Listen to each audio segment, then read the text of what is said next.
Esiet sveicināti, cienījamie Latvijas Tautas kanāla skatītāji. Nu jau 118, 1188 reizi ar jums kopā nedēļas apskats, kas lācītim vēderā un studijā, kā ierasts Kaspars Māris, Silvestrs, Sanita, datori, lāči un kas tik vēl te nav. Jā. Sveicināti, dargie Latvijas Tautas kanāla skatītāji. Raidījuma sākumā, kā ierasts ātruna disklaimers. Viss, ko jūs dzirdēsiet vai redzēsiet šajā raidījumā, tam nav nekāda sakara ar realitāti. Visi notikumi ir izdomāti un tikai šķietami jums var atgādināt jau kādu saikni ar realitāti. Pēterim, Annai, Markusam, Maritai, Pabērzam un Klimpiņai šo raidījumu nevajadzētu skatīties, bet visiem pārējiem, lai patīkam skatīšanās un sveicam Silvestru ar pāriešanu uz vasaras laiku.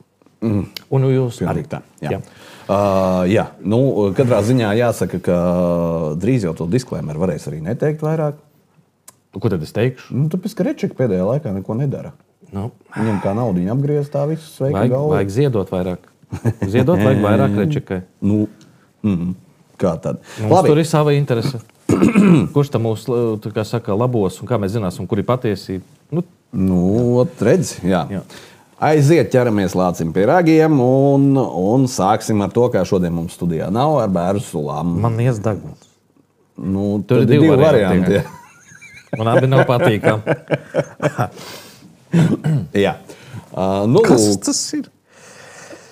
Kas tas ir? Ja deguns niez, tad deguns niez. Tas arī ir. Vai ko tu domāji? Parādam virsrakstu. Iespējams, tu dzer bīstamu kokteili. Eksperti brīdina cilvēkus, kā nevajadzētu tecināt bērzu sulas, redzējies. Izrādās, ka nedrīkstot plastmasas pudelēs saulē atstāt, jo saulē tur rodoties viss kas un sazina kas, un tad tas ir bez maz vai bīstami. Es kaut kā to nepamanīju, bet katrā ziņā varbūt ir vērts apsekt to pudeli ar baltu kaut kādu vai vienalga kādu citai, kur tēkrakls vienkārši uzmests, redz bildītē. Ja? Bet es vairāk šim pievērstu uzmanību citu iemeslu dēļ. Un atkal mēs runājam par to, ka bērnu sulas vai vienalga, kas nāk no dabas, ir bīstams. Jā, bet mēs, ja tu atceries, arī pirms gada pavasarī runājām Lāciju par bērnu sulām. Un arī tāds stāsta brīnum lietas. Ir turpinājums. Protams, plasmasa un saule un skudras un viss var jau būt, ka tur ilgstoši atstājot tā varētu būt. Jo mans vectētiņš tecināja kanniņās metāli, nebija plasmas. Man nav īsti arī nepatīk. Bet taisīt drāmu no tā visa. Tas ir kārtējo reizi velk uz kaut ko. Tā kā homeopātija tagad ir aizliegta, un tā tālāk un tā joprojām. Kāds tev zāļu tējas? Jā, tas vispār ir bīstami. Bišu medus, tu ko pasar? Dievs, tabletes ir pārbaudītas. Mēs šodien raidījumā arī parunāsim par interesantas lietas, sāk stāstīt mums arī profesori medicīnas. Jā. Lūk, bet dzeriet, protams, bērnu sulas, kļaus sulas šķiet jau ir cauri jau laikam, jā. Es kā kaut kuru gadu jau nepaspēju nogaršot, man vairāk patīk kļaus sula. Jā. Bet viņa īsa perioda ir ļoti. Tā kā tīriet organismu, dzeriet bērnu sulas, raudzējiet uz siena laika, lai var izvilkt ārā no pagraba kopā ar rozīnīti vai citronīgu kārnu, kurš tur mīl, lai varētu veldzēt. Tas ir fantastiski karstā vasarā, tādu vēsu bērnu sulu. Es jau piekrītu. Ir jau. Jā, ierakstiet savu komentāru, kā jūs tecināt, kur tecināt, pie kā tecināt. Es zinu, ka Mārs tecina kaut kur nedrīkst tecināt. Kā tā nedrīkst? Kaimiņi nepārtraukt nāk un nolē. Tā ir cita lieta, bet it kā jau. Vai arī jums gadās tā, ka lietas laikā tak divreiz ātrāk? Jā. Katrā ziņā labi. Es pieļauju, var apsekt to bunduli, ja viņš ir no plasmasas ar to lupatas gabaliņu, vai tā saules stara netiek klāt un tā tālāk. Ja? Es pieļauju. Vienkārši tiešām spainīties. Aha. Nezinu, vai tas ir saistīts ar to. Nē, šito mēs nerādam, jā. Tas ir ar to saistīts, jā. Tad arī mēs tad piefiksējam. Nerādīsim. Es domāju, ko viņa neparādīja. Jā. Bet nākamais šī bija par Latgali. Nu. Par Latgali, par ēdināšanas nozari Latgalē. Tu ieliki, es neko nezinu. Nu, jā, jāapskatās, kas notiek ar ēdināšanas nozari Latgalē. Jā, pagaidi mazliet, mums ir jānoskatās reklāmas. Nu, tagad varam rādīt, jā. Par to, ka ēdināšanas nozare Latgalē zināmā mērā stagnē, liecina kaut vai tas fakts, ka Rēzeknes pilsētā ilgstoši nav iespējams atrast ēdinātāju. Rīkotas jau 4 izsoles, bet visas neveiksmīgi. Gan arī vai pilsētas centrā blakus atrodas objekts Pilskalns Rēzeknes. Mums ir stāvvietas, kurās arī var pieparkoties un nāk baudīt pusdienas vai vakariņas. Es domāju, ka nomniekiem topošajiem šī ir lieliska iespēja, lai attīstītu savu uzņēmēju darbību Rēzeknē. Cena no sākotnējās summas ir samazinājusies par 50%. Rēzeknē pērn reģistrēts 31 ēdināšanas uzņēmums. Lielākoties tie jau ir savu nišu un vietu atraduši uzņēmēji. Pieredzējušā ēdināšanas uzņēmumā Igī norāda, ka Latgalē nozarē jaunajiem izsisties nav viegli, jo darbu ietekmē piemērotu telpu trūkums, inflācija un darba spēka neesamība. Šodien tā situācija ir krietni sarežģītāka, jo krīze ir beigusies. Atpakaļ nozarē ir daudz cilvēki, kas grib turpināt iesāktos lietas. Jā. Tev ir vienkārši jābūt visu laiku kaut kādā nekustamo īpašumu tirgus dinamikā, tev jāpēta, jāseko līdzi. Situāciju ietekmē arī tas, ka darbiniekiem algas kļuvušas lielākas, kā arī trūkst tieši kvalificētu strādnieku. Arī citas izmaksas ir būtiski kāpušas, sākot ar pārtiku, beidzot ar telpu nomu. Algas ēdināšanas nozarē ir būtiski zemākas nekā vidēji tautsaimniecībā. Līdz ar to uzņēmējiem jāsaskaras ar augstu konkurenci par darba spēka piesaisti ne tikai ar konkurējušiem uzņēmumiem nozarē, bet arī ar citu nozaru uzņēmumiem. Tāpat izaicinājumus rada iekšzemes pieprasījuma sarukums, ņemot vērā demogrāfijas tendences, kā arī mainīgie patēriņa paradumi. Ekonomikas ministrijas dati rāda, ka pēdējo 4 gadu laikā ēdināšanas uzņēmumu skaits valstī samazinājies par 6%. Runājot par sabiedrības paradumiem un to maiņu, Rēzeknē un Latgalē kopumā mēģina tiem sekot līdzi, saskatot potenciālu attīstībai. Neesam gatavi veltīt laiku pie plīts, uzņemot viesus, un mēs pasūtam šo ēdināšanu vai nu uz mājām, vai arī braucot, piemēram, ciemos. Un arī paši svētkus bieži izvēlamies nosvinēt viesu mājā, iekļaujot ēdināšanu vai arī kafejnīcā. Kopumā nozarē 2023. gadā strādāja aptuveni 26 000 nodarbināto. Ēdināšanas jomā nodarbināto skaits joprojām nav sasniedzis pirms pandēmijas līmeni. Jā. Nu, paldies par video. Viss ir slikti punkts Latgalē. Nē, Latgalē viss ir kārtībā. Bet nesatraucieties, Rīgā ir arī tāpat. Varbūt vēl sliktāk. Bet šeit ir jāvērš uzmanību uz to, ka, jā, diemžēl, bet mēs aizējām no augstās restorānu kultūras, no ēdināšanas kultūras, un par šo jau arī restorānu un kafejnīcas biedrības ir bļauši un kliegušas. Un mēs straujiem soļiem esam iesoļojuši kebabnīcās, pizzērijās, McDonaldos, Hesburgeros, Domina pizzās, kas mums tur vēl ir, Burger Kingos, kas tik mums nav. KFC un kas tik vēl tā nav. Ēdiena, protams, manās nosauktajās iestādēs tur nav tas, kas ir vajadzīgs cilvēkam, kā barības vielas. Bet steidzīgais ritms, it sevišķi Saeimas deputātiem, viņi strādā no rīta līdz vakarām, citreiz naktīs. Jā, un viņiem jāēd kaut kas ir, un tad viņi ātri tur visu. Starp citu, zin kā ar tiem burgeriem ir, patiesībā tos burgers nav nekas slikts, ja tur ir normāli tā gaļa un tā tālāk. Tu esi mēģinājis kādreiz mājās uztaisīt no labas gaļas, uzcept to kotleti un tā tālāk. Es neesmu mēģinājis, bet mans kolēģis Lietuvu Čigāna Barons, viņš ir lielisks pavārs, viņš pats mājā taisa. Tas ir ļoti dārgi, pirmkārt, no labiem produktiem. Tas ir arī ilgi, bet rezultāts, protams, ir fantastisks. Bet, protams, iepriekš minētajās iesēdēs jūs šādu lietu nedabūsiet. Un starp citu, zinies, nesen atklāja vienu lifehacku, un reizēm paskatos Facebookā tos brīnumus. Ja? Tu zināji šito, ka tu griez sīpoli vienmēr jāraud. Nu, tā parasti bija. Nu, it kā, jā.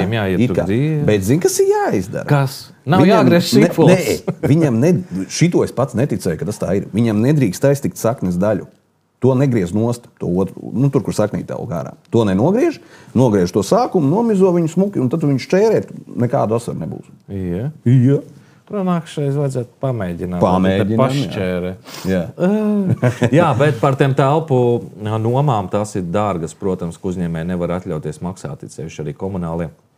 To mēs arī redzam Rīgā. Un ko jūs, mīļie, bēdēties, ka jūs nevarat atrast nomniekus savām telpām? Rīgā Saima nevar atrast veitinātājs joprojām. Kur mēs vienkārši esam? Kas notiek? Bet redz, kebabu sēdu un arī 9 vakarā. Un par to ļoti interesanti pastāsta, un tas ir satiksmes ministrijas ierēdnis Korčāgins, valsts kontrolieris. Paklausīsimies. Aiziet. Mēs esam apskatījušies gana ilgu laika posmu, bet tā pastiprināti mēs esam vērtējuši faktiski pēdējos 4-5 gadus. Un jāsaka, ka tas kopējais secinājums ir diezgan skaudrs. Ja tas fonds ir tiešām bijis domāts kā ostu attīstības jautājumiem veltīti naudas līdzekļi, tad tas, ko mēs redzam, ka daudzu gadu garumā tas lielā mērā ir kalpojis kā avots papildu atlīdzības izmaksāšanai satiksmes ministrijas ierēģiem. Turklāt, jāsaka, tās atlīdzības lielā mērā ir maksātas par tādiem pienākumiem, kas jau ietilp satiksmes ministrijas ierēģi tiešajos darba pienākumos un par kuriem viņiem jau vienreiz darba samaksa satiksmes ministrijā ir arī maksāta. Ostu attīstības fonda vidējais apmērs ir aptuveni 230 000 eiro gadā, un šī naudas summa veidojas no 3 lielo mūsu ostu veiktajām iemaksām. Un tas, ko mēs redzējām, paskatoties jau detalizēti pēdējo gadu laikā izlietotos naudas līdzekļus, ka faktiski 70% no šiem līdzekļiem tiek izlietoti sekretariāta darbības nodrošināšanai, jeb šo te atlīdzību izmaksāšanai, kas vidēji nozīmē, ka sekretariātā ik gadu ir strādājuši aptuveni 16 cilvēki, kas ir liels skaits, un, kā es teicu, pamatā tie visi satiksmes ministrijas ierēģi. Neekonomiski un pat pilnīgi noteikti arī pretiesiski. Pilnīgi noteikti, jo mēs redzējām arī gadījumus, kad ir maksāts par tādiem darbiem, kas faktiski nav paveikti, kad ir apmaksāts tādas lietas, kuras nav saistītas ar ostu fonda mērķiem un uzdevumiem. Gatavoti ziņojumi, kuri tā arī nav pabeigti un nekur nav iesniegti, ir maksāti reprezentācijas līdzekļi, pirkti vīni, ēsti kebabu 9 vakarā un tā tālāk un tā joprojām. Labi dzīvot neaizliekas. Jā. Un ja var pa vienu darbu paņemt 2 reizes, tad mūsu ierēģi jau to izdarīs. Tā ir brīnišķīga prakse satiksmes ministrijai, kad grāmatvede izmaksā algu, tad viņi aizmirst, ka viņi ir izmaksājusi, viņi vēlreiz izmaksā to algu. Kaut visi Latvijā dzīvot tikai no algas. Atceries, un kebabiem 9 vakarā. Un kebabiem 9 vakarā. Tā kā lūk, cik citīgi strādājam, un šis valsts kontrolas ziņojums, protams, beigsies ar neko. Viņi vienkārši secina, ka tā ir. Tas ir tāds signāls citiem. Sataisiet papīrus, mēs drīz pie jums atnāksim, lai mums nav tā, ka šī sakala jākonstatē. Bet tieši tik taupīgi un tik liederīgi, un tas jau nav tikai visticamāk satiksmes ministrijā. Nē, tas ir visur. Būsim objektīvi, tas ir visur. Tā kā neskatoties arī uz to, ka ierēģņa armija ir milzīga, izrādās, ka viņi ir vēl dubult milzīgāka arī izmaksās. Dubultā maksā, jā. Bet tikmēr Knaps kaut ko beidzot ir izdarījis. Beidzot, Knaps kaut ko ir paveicis, jā. Pārbaudījis visas partijas. Jā, parādam virsrakstu. 7 politiskās organizācijas pretlikumīgi izlietojušas daļu 23. gadā piešķirtās valsts naudas. Un tagad tā. Tagad mēs tos grēkāržus, jā? Palasam. Tas sots man patika. Palasam. Vairāk nekā pusē 23. gadā valsts budžeta līdzekļus saņēmušo politisko spēku korupcijas novēršanas apkarošanas birojas KNAB atklājis būtisku valsts budžeta finansējumu izlietojumu pārkāpumu, pretlikumīgu finansējumu izlietošanu informēja KNAB. Pārbaudīja 60 politiskās organizācijas, nav svarīgi. Ja domāju, 60 politiskās organizācijas. Jā, 23. Nosauc 60, labi, mēs līdz 10 tiksim. Ko beidz, Johan? 23. gadā 12 politiskajām organizācijām tika izmaksāts 5 675 351,04 ir ļoti būtiski. Jā, 0,4. Tas ir vienai mazai organizācijai arī 0,4. Jā. pārsniedz limits un tērē nepamatoti naudu. Pārbaudot valsts budžeta finansējumu izlietojumu, Knāba atklāja, ka viena politiskā partija, jaunā konservatīvā partija, kurā par tiesiskumu bez kompromisa ir gandrīz par 58,000 eiro pārsniegus pieļaujamo 60% slieksni, kuru partijas attiecīgajā gadā drīkst izlietot vienai. Un tagad, dāmas un kungi, aplausos studijā. Jūs pārtērējāt 60,000 un kāds ir sots? Lasi. Pagaid, partijai piemērots 1200 eiro administratīvais naudas sods, kas vēl nav samaksāts. Nu, ģeniāli! Tu 60 pretlikumīgi, vai ne? Nu tā. Jā. Tā. Jā. Nu, nekā samaksāt tur 1200. Arī būs labi. Jā. Nu, normāli. Vajag labs biznes. Biznes ģeniāls ir. Savukārt 3 politiskās organizācijas progresīvie 49,83 eiro apmērā, politisko partiju apvienība Jaunā Vienotība 34,731,18 eiro apmērā un Saskaņa 869,56 eiro apmērā nav ievērojušas algas izmaksas ierobežojums attiecībā uz valsts amatpersonas atalgojumu sekšanu. Kopsumā pārtērējot 40,250,57 eiro. Bet tas nekas, jums jāsamaksā 1200 eiro sots. Pagājušajā vasarā Jaunā Vienotība sākusi 24,731,18 eiro nepareizi izlietotā valsts budžeta finansējuma atmaksu valsts kasē, jo no kopējās 2 gadu pārsnieguma summas 34,7 tūkstoši. Ko nelas tos komats nopaļo uzreiz? Jau man apnīk ar saviem komatiem. Nē, jābūt Precīzam, jā. Nu, apvienība atmaksāja labprātīgi 10,000 eiro. Nē, ja tu gribi precīzi, tev jālaksa 1,000. Knaba pārskatā norāda, ka Jaunā Vienotība ievērojusi atalgojuma izmaksas aizliegumu 23. gadā 30,436 eiro apmērā. Savukārt 24. gadā konstatēts šī aizlieguma pārsniegums par 4,300 eiro apmērā. Jā. Ja Jaunā Vienotība līdz šim atmaksājusi 12,365,61 eiro, partija apvienībai arī tika piemērots milzīgs sots 250 eiro. Šitas ir labs, agresīvajiem redz 500 eiro sots. Jā. Nu, skaisti, jā. Saskaņā droši vien naudu šo. Jā, mēs tālāk šito neturpināsim. Nē. Tas, ko mēs gribējām akcentēt, grandiozie sodi, vienkārši pretlikumīgi, nelikumīgi, ka nāps uzrauga un tur sodīs un visu, un redzam, ka 60,000 un 1,200, es domāju, tas ir samērīgi. Nevis atmaksāt atpakaļ kasē, jā, nepareizi izlietotos un tiešām saukt pie atbildības. Nē. Viss kā pie mums. Viss kā pie cilvēkiem. Bet viss ir likumīgi, tiesiski. Nu jā, un demokrātiski galvenais. Demokrātiski. Šito gan man TikToks pirmo reizi pajautāja. Jā, viņš man paprasīja, lai es verificēju, jo sunīti bija jābīda. Sunīts bija jābīda? Nu jā, jāstum, tā jāsaliek, lai viņš būtu redzams. Nu, ko tad mēs tagad rādīsim? Ko mēs rādīsim cilvēku, kurš zina. Jā, viņš zina. Viņš zina visu. Jā. Nu, ko aiziet parādam tad to video, jā? Koridors militārai ražošanai, kas veicinās investīciju piesaisti un jaunu darba vietu radīšanu. Šī ir iespēja, kur jāizmanto pašvaldībām un kur industriālā ražošana šobrīd nav pietiekami attīstīta un ir augsts bezdarba līmenis. Jaunu ražotņu izveidu varēs motivēt cilvēkus atgriezties no ārzemēm, kā arī no Rīgas atpakaļ uz savām dzimtajām vietām. Pašvaldību vadītājiem jau tagad ir jāuzsāk konsultācijas ar amatpersonām par iespējām izvietot ražotnes savā teritorijā. ZZS pārvaldītās pašvaldības jau apspriež individuālās iespējas iesaistīties šajā procesā, kā arī sadarboties ar kaimiņu novadiem, lai efektīvāk izmantotu piedāvātās iespējas. Jā, Armands zina, kā jau tu teici, tu viņam kaut kā uzēdies esi. Zaļais koridors ieroču ražošanai. Zaļo koridoru iepriekš izstrādāja veselības ministrija šķiet, lai pātrinātu cilvēku nokļūšanu, apējot dažādas birokrātiskus šķēršļus un nokļūstot uz kādu svarīgu operāciju. Bet izrādās zaļais koridors ir arī zaļie zemnieki izveido zaļo koridoru un militārajā jomā grib izveidot, lai varētu ātrāk, neblandoties pa pļauju, uzreiz norāda, kur tā mīna ir, kur uzkāpt virsū, jo Krauze jau zina. Un viņš sakārtos tikai balsojot pa zaļajiem zemniekiem, varēsiet lipināt mīnas. Tūlīt būs vēl. Jā, paga. Mīnas, un latvieši atgriezīsies no ārzemēm, lai nodarboties savu mīļo lietu, staigot pa zaļo koridoru. Mīnas liktu, jā. Militāru. Jā.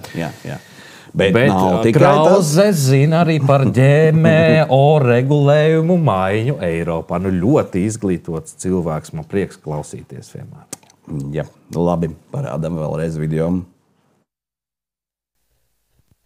Ģenētiski modificētiem augiem, kas izveidot ar modernām tehnoloģijām. Līdz šim visi GMO tiks stingri regulēti, taču jaunā pieeja paredz, ka daļa šo augu tiks pielīdzināta parastajiem kultūra augiem, un tiem nebūs jāievēro tik stingri noteikumi. Tas nozīmē, ka tirgu varēs tie nonākt ātrāk, un lauksaimniekiem būs vienkārši to izmantot. Tomēr visas šīs izmaiņas izraisa arī diskusijas. Viena uzskata, ka tas palīdzēs attīstīt lauksaimniecību un palielināt pārtikas ražošanu, bet cita bažās par lielo uzņēmumu varas pieaugumu, kā arī par iespējām, riskiem, videi un veselībai. Šobrīd jau vairums Eiropas Savienības valstu atbalsta šo priekšlikumu, bet daļa pieprasa stingrākus drošības pasākumus, un galīgais lēmums vēl nav pieņemts. Taču izskatās, ka regulējumi kļūs ievērojami brīvāk nekā līdz šim. Un, lai saprastu to atšķirību starp ģenētiski modificēto, kas līdz šim tātad bija, un šie jaunā pieeja, ko tas nozīmē? Tātad ģenētiski modificēts, piemēram, vēsturiski, augā tiek ielikts BT11 gēns, kā augu padara izturīgi pret kukaiņiem. Bieži vien šie gēni nebija no paša auga, bet bija ņemti no baktērijām, bija ņemti no kādiem citiem augiem. Ja? Un tas arī radīja riskus, ka šajā augā ir gēni, kas nav raksturīgi viņam. Jaunā pieeja tas nozīmē, ka faktiski tā ir pātrināta selekcija, jo selekcionāri veic izmaiņas auga genomā, bet viņi veic tikai šā auga genomā izmaiņas. Un tas nozīmē, ka mums nav, piemēram, tomāts sakrustots ar zivi, bet mums ir vienkārši tomāts, kurā ir uzlaboti gēni. Dabā arī šādi procesi notiek, tikai viņi notiek ilgākā laika posmā. Dabā visu laiku notiek mutācijas, gan dažādi klimatisku apstākļi, saules gaismas, saules radiācijas ietekmē, bet tas notiek simtiem, tūkstošiem gadu laikā. Šeit zinātnieki to izdarīs daudz ātrāk. Tāda ir šī atšķirība starp šo te veco, var tā teikt, senāk, kas tika klasiski minēts kā GMO, un šobrīd, kur mēs runājām par to, kad tiks šī te jaunās paaudzes ģenētiski modificētie augi. Jā. Lūk, tā tad bija vecie ģenētiski modificētie, tie tā kā bija labi un pareizi un apstiprināti, bet šobrīd viņš izstāstīja, ka tomēr nebija. Bet tagad šitie, kas ir jaunākie un visas tās tehnoloģijas, tie gan būs īsti. Un Silvestris jau teica, ka esot atrast tomātā zivs gēns. Kāda saistība? Kādreiz bija Silvestri, jā. Tagad varētu padomāt, ka nav, jā. Aha. Bet Armand zina, ka tomāts nav sakrustojams ar zivi. Un brīnišķīgi turpiniet ēst ģenētiski modificētu pārtiku, kas attiecīgi vairs nesauksies daļā par ģenētiski modificēto informāciju iespējams nevajadzēs vairs norādīt līdz ar to. Jā. Bet redzi, Armands visu zina, Armands zina visu. Bet Švinka neko nezina. Jā. Ja jūs, protams, sapratāt, ko Armands izstāstīja, jums ar to pietika informācija, kur viņš nolasīja no sev priekšā uzrakstītās titrmašīnas. Titrmašīna noteikti, jā, tad ierakstiet komentārā jūsu redzējumu par ģenētiski modificētu pārtiku un par visu to mākslīgu pātrināšanu, kā audzēt arī ne tikai lauksaimniecības dārzeņus, bet arī dzīvnieciņus, vistiņas, cūciņas, kas izauga nenormālos apmēros. Tā ir netipiska laika nogrieznī. Jā. Katrā ziņā, redz, es teicu, Švinka neko nezina. Jā, parādām virsrakstu. Arī ministrs Švinka nezina, ko darīt ar betona balstiem pie Rīgas lidostas. Pie lidostas Rīga. Švinka ir jaunais satiksmes ministrs. Jā, Brīškena vietā, jā. Iespējams, ka Švinka ir arī ēdis kādu kebabu 9. Ļoti iespējams. Tepat video klausās. Jā, video vajag pastīties. Vai die, pavēr vaļā tikai, es varu reklāmas ciet. Tad paskatāmies video. Kāda ir tā situācija šobrīd? Soli pa solim ejam uz priekšu. Ko nozīmē tie soļi? Tad mēs jāsāk būvēt. Jāsāk būvēt, no kuras sāksim būvēt? Es arī minēju, mans uzstādījums ir no Iecavas uz Lietuvas virzienā jāsāk pēc iespējas ātrāk būvniecība. Nākamajā mēnesī uzsāksim. Jā, un tālākie soļi būs? Tāpat būvniecības process būs ļoti sarežģīts, un mums jāsaprot, tas ir vēsturiski lielākais vispār tāds infrastruktūras objekts, kāds Latvijā ir bijis. Otrs ir, pēc tam virzamies uz priekšu, no Iecavas uz ziemeļiem pamattrasa ir stingri jābūvēts priekšu. Pirmkārt jāmeklē finansējums, Eiropas komisijas, CEF fondi, jaunais daudzgadu budžets, kas plānojās, tad tilti dažādi šie finansējuma instrumenti, militārā mobilitāte. Vienlaicīgi arī tā nauda viss ir jāapgūst, kas ir arī jābūvē. Kā mēs samaksāsim tagad būvniecību no Iecavas uz Lietuvas robežu? Tā nauda iezīmēta? Protams, tā nauda. No valsts budžeta nauda, tā ir Eiropas nauda? Tā ir Eiropas nauda, kas ir viss jau saplānots. Arī, protams, Latvijas līdzfinansējums arī eksistē. Kā mēs samaksāsim tiem būvniekiem, kas rosās ap lidostu Rīga, kur ir sabūvēti valsti? Viņi iet garumā, tālumā. Tas man dienas kārtībā par konkrētiem balstiem man viņi nepatīk. Jā. Jums nepatīk valsti, māropieši brīnās, kur viņi vedīs, jo tieši nav skaidrs. Tas ir sabiedrībai tādi jautājumi, man arī tāds paši jautājumi. Tad tie būvnieki var palikt bez naudas? Mēs nāksim tuvākajā laikā risinājumiem. Draud no nodokļu maksātāju naudas? Ir konkrēti līgumi, man ir prasījis izvērtējumu, ja mēs skatāmies, kā tie līgumi saslēgt un kā tas saprot. Jums ir taisnība, jā, tur ir milzīgi daudz jautājumu. Jūs neesat vēl izvērtījis tos līgumus? Tur ir uz simtiem labs puši tie līgumi. Protams, tas izvērtējums vajadzīgs. Bet jums pareizi sakat arī, kas ir par šiem gan centrālo staciju, gan Rīgas lidostu staciju. Tāda, kāda viņa šobrīd eksistē, nevar būt. Viņa ir kaut kādā mērā jāpabeidz. Tam finansējums ir atrasts, pārdalīt fonda naudas. Un līdz 26. gada beigām Rīgas centrālā stacijas dienvidu daļa un Rīgas lidostu stacija pamatā būvē arī jāpabeidz. Varēja būt rēders, ja tas ir mēdī nams. Jā, bet man patīk apakšā mūzika, aplausi. Jā. Fantastiski. Man arī nepatīk tie stābi. Man tie balsti nepatīk. Jā. Satiksmes ministrs savu vārdu teica, balsti viņam nepatīk. Un tie būvnieki arī nepatīk. Un tas, ka viņi naudu prasa, viņam vispār nepatīk. Un pa dubultu samaksu tagad viņus vajag nojaukt. Vajag. Jā, un jūs pat dzirdējāt atbildes uz jautājumiem. Protams, atbilde netiks sniegta. Viņš norādīja visus sev zināmos iemācītos fondus, Eiropas līdzfinansējums, valdības, daudzgadu budžets, plānojums. Mēs taču zinām, ka valdība jau pateica, naudas nav ne šogad, ne nākošais gadu, ne aiznākošais gadu. Pacelt to nevar. Mēs jau rēķinājām, un eksperti rēķināja, cik izmaksātu, cik vajadzētu no katra Latvijas iedzīvotāja, lai to pabeigtu. Nav un nebūs. Bet pirms vēlēšanām, protams, ir jārulē un mēs atradīsim, mēs risināsim, mēs nāksim. Man šķiet, Lāčiem ir tāds viedoklis, tomēr izveidojies ne tikai mums. Šo projektu nevar pacelt Latviju. Tas ir skaidrs, ka nevar. Jā. Nevar un nevar. Nevar un nevar, jā. Un būs otrs pāls Daugavā jābūvē. Viens ir Briškena pāls, un otrs būs Šveikas pāls. Un tad trešais būs nākamā ministra pāls. Jā, skatīsimies. Tā būs 2 pāļi vismaz. Divi tā jau ir sadarbība, kā Silvestris saka. Jā? 2 tas jau ir sadarbība. Ko tu viņš vienturši viens pāls tur? Jā. Piepāļos visu Daugavu. Daugava pālī. Bet viņi virzīsies, bet viņi teica, viņi virzīsies no Iecavas uz ziemeļiem. Tas ir pēc tam no sākuma līdz Lietuvas robežai gribēja. Jā. Uz ziemeļiem, uz Lietuvas robežu. Nē, viņš teica pēc tam uz ziemeļiem. Pēc tam, sākumā uz Lietuvu. Sākumā uz Lietuvu, tāpēc tur īsāks gabals ir. Pietiek 40 km, kā mēs secinājām. Nē, viņi paši tā teica. Viņi paši tā teica. Tu piedāvāji monosliedi uz 80. Tad jau līdz šiem dāvilktu jau. Bet balsti un pāļi viņam nepatīk. Balsti un pāļi viņam nepatīk. Jā, redzēsim. Bet mums ir baigi sašūmējusies Evika par demogrāfiju un vai dieniņu vesela padome un tikāmies un runājām. Un jēgas nekādas, bet paskatāmies. Ko tu naktī atkal, ar ko tu negulēji? Ar ko es negulēju tieši tā. Cilvēki ierakstiet komentāru, ar ko viņš nav gulējis šonakt atkal pasties. Cilvēks žāvājās. Jā, žāvājās, jā. Tāpēc, ka par demogrāfiju aizgāja runa.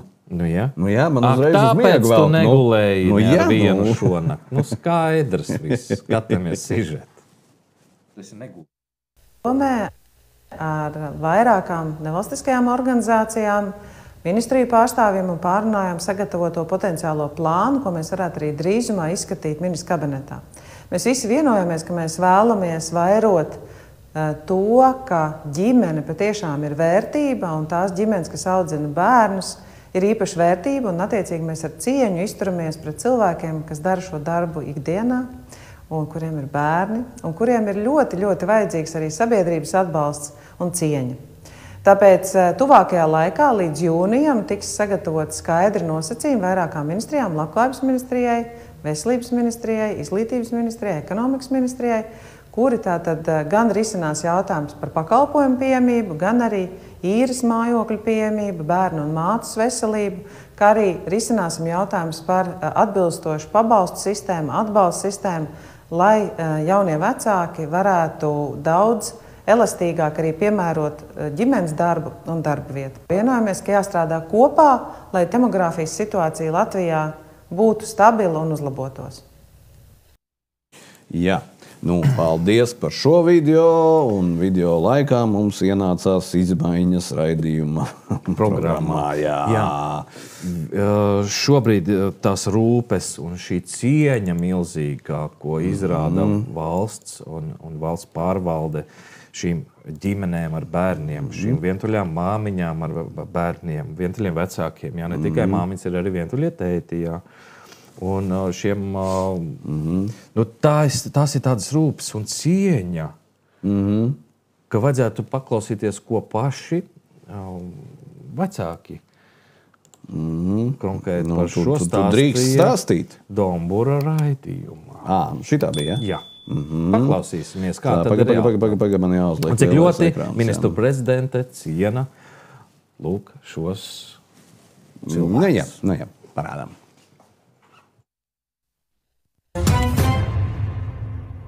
Prioritātes, manuprāt, divu virzienu. Viena lieta ir dzimstības veicināšana, kas ir svarīga. Otra lieta ir nabadzības risku attālināšana. Tad, ja ģimenē ienāk pirmais vai nākamais bērns.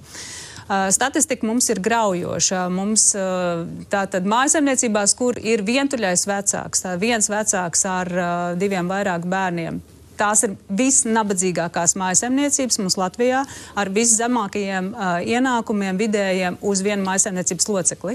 Otra zemākās ir 2 vecāku un 3 un vairāk bērnu, daudz bērnu ģimenes. Tikai pēc tam nāk pensionāri. Tātad šobrīd mums šīs grupas, daudz bērnu ģimenes un vienu vecāku ģimenes, ir zemākā labklājībā šobrīd dzīvo Latvijā nekā pat pensionāri. Ar ko jūs sakat, ka jūsuprāt vajadzētu būt top prioritātei nevis visiem pabalstu līdzīgi, bet īpaša pabalsta politika masturīgiem, trūcīgiem?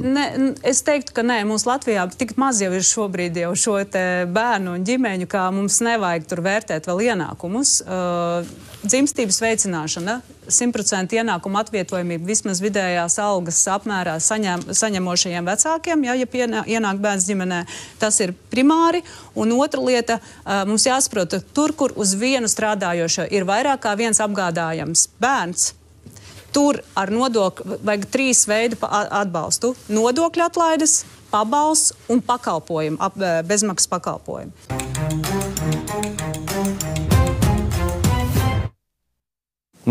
Paldies! Nelielā atgriešanās, ne tik senā vēsturē. Jā, Evikai Siliņai, protams, būtu arī jānoskatās šis raidījums un jāiedziļinās realitātē. Mums, protams, arī patika jaunā labklājības ministra reakcija, kur viņš sēdēja un varēja lasīt mazliet viņa ausīs un acīs. Kur kebabu vakarā ņemt ar vistu vai ar lielopu vai miksu vai ar dārziņu vai vegānisko. Bet galvenais pēc 9. Bet pēc 9 jāpaņem, jā, līdz nē. Jā. Cienīsim daudz bērnu ģimenes, cienīsim ģimenes, kuros ir bērni, cienīsim tos, kas audzina vieni paši. Cienīsim. Būtu labi, ja tā būtu. Ja? Nu, jā. Bet vecākiem, kas audzina bērnus, cepur nost, kāja virsū. Paldies, ka jūs esat un šo darat. Un tu jau zini, tie visi, kam ir bērni, ko tas nozīmē. Jā. Bet Siliņa ir izpildījusies vēl labāk. Aizbrauca pēc Kisingera balvas un tur izrunājās. Tā izrunājās, ka īsti nav skaidrs, kas viņa tāda ir. Te bez mazliet Zatlera vārdiem sakot, kas es esmu? Jā, Zatlers, bijušais valsts prezidents, arī no turienes jau Siliņa arī izlīdz, starp citu. Reiz teica slavenos vārdus, es esmu, jā, kas es esmu, un arī ministru prezidente maldās joprojām nav sapratusi, jā. Un to jūs tūlīt varēsiet dzirdēt. Jā, parādām video. I am Latvian. But I think like an American. Esmu latviete, bet es domāju kā amerikāniete. Tomēr dzīvoju kā eiropiete, bet cīnos kā ukrainiete par demokrātijas vērtībām.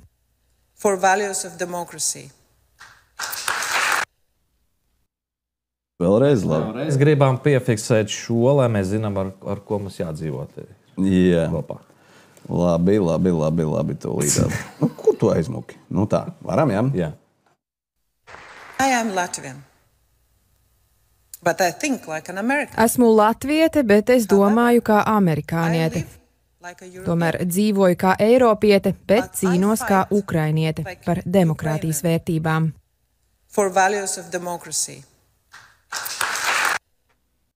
Lieliski. Aplaušajā raidījumā ir vienkārši. Kas tu esi, Māriko? Interesanti zināt, ko viņi dara kā ķīnietis.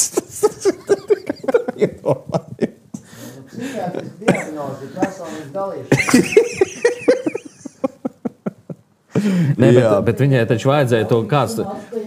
Vai viņa pati rakstīja šo runā, viņai kāds uzrakstīja, vai viņa vienkārši nolasīja, bet, protams, tāda politiska lavierēšana un cenšanās būt visiem laba.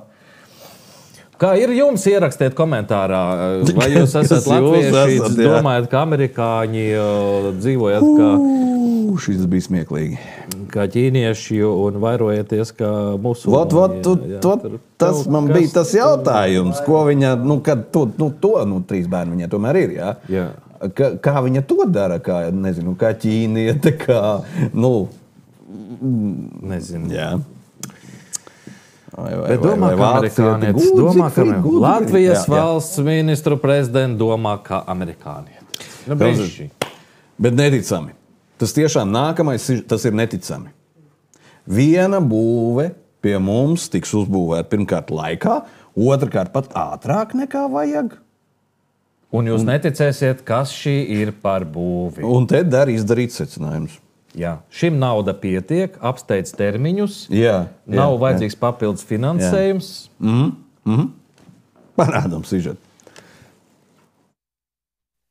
Rūpīgi sekojam līdz Liepājas cietuma būvniecībai. Tas būs tāds modernākais, labā izpratnē cietums visā Ziemeļa Eiropā, jo tik tiešām cietuma infrastruktūra mums būtībā visa pārējā ir mantota vēl no padomju laikiem. Tikai ar dažām tādām varbūt remontiem mēs esam mēģinājuši to uzlabot, bet pēc būtības šis ir pirmais, vienīgais jaunais cietums. Un darbi rit ļoti profesionāli. Un mēs varam teikt, ka mēs pat kaut arī septembra beigas ir tās, kas līgumā ir noteikts, kad jānodod Liepājas cietuma ēkas eksploatācijā, tas noteikti pat notiks ātrāk. Šis būs tas gadījums, ka būvniecība ir pilnībā veikta termiņos, ir iekļausies visos plānotajos budžetos, un es tiešām esmu gandarīta, ka šī darba uzraudzība, kā mēs to ministrijā veicam, ir vainagojusies ar panākumiem. Mums ir īpaša uzraudzības darba grupa, kuru ļoti skrupulozi to vērtē, un tiešām šobrīd var teikt, ka viss norit pēc plāna.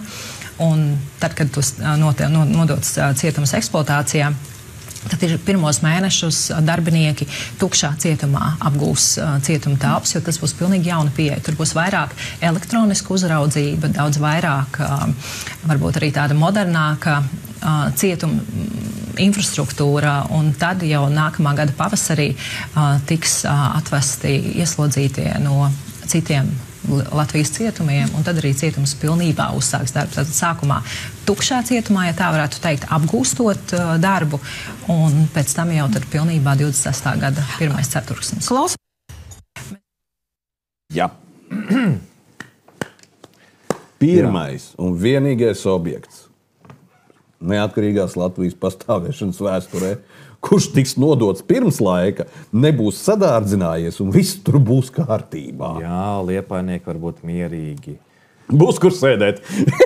Jā, fantastiski. Es domāju, ka viņiem tas nav paredzēts. Jā, tur vispār Norvēģi atpūšās un Breivīks arī notiek kopā ar viņiem. Tātad, kas mēs te varējām palaičot, pafantazēt, kas varētu būt? Plazmas ekrāni pie sienas, dušu kabīnes, apzeltīti rokturīši, pīpētava atsevišķi noteikti jānodala, jā, tur. Spā kompleks, sanatorija, dubļu vannas, jūras slotas. Kas ir jūras slotas? Jā, nodarbinātības valsts aģentūra ar kaut kur stūrī var ielikt, lai apmācītos. Drīz Liepāja gatavojoties pie jums atvedīs no visas Latvijas, varbūt ne tikai no visas Latvijas.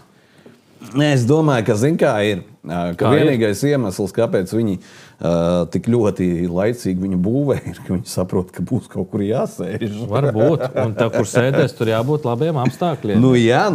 Jo, ko tad tu domā, parastie cietumnieciņi tur tiks? Nē, tur būs izredzētie. Tie, kas nesamaksās 1200 eiro sodu par partijas finansēm pārtērēšanu 53.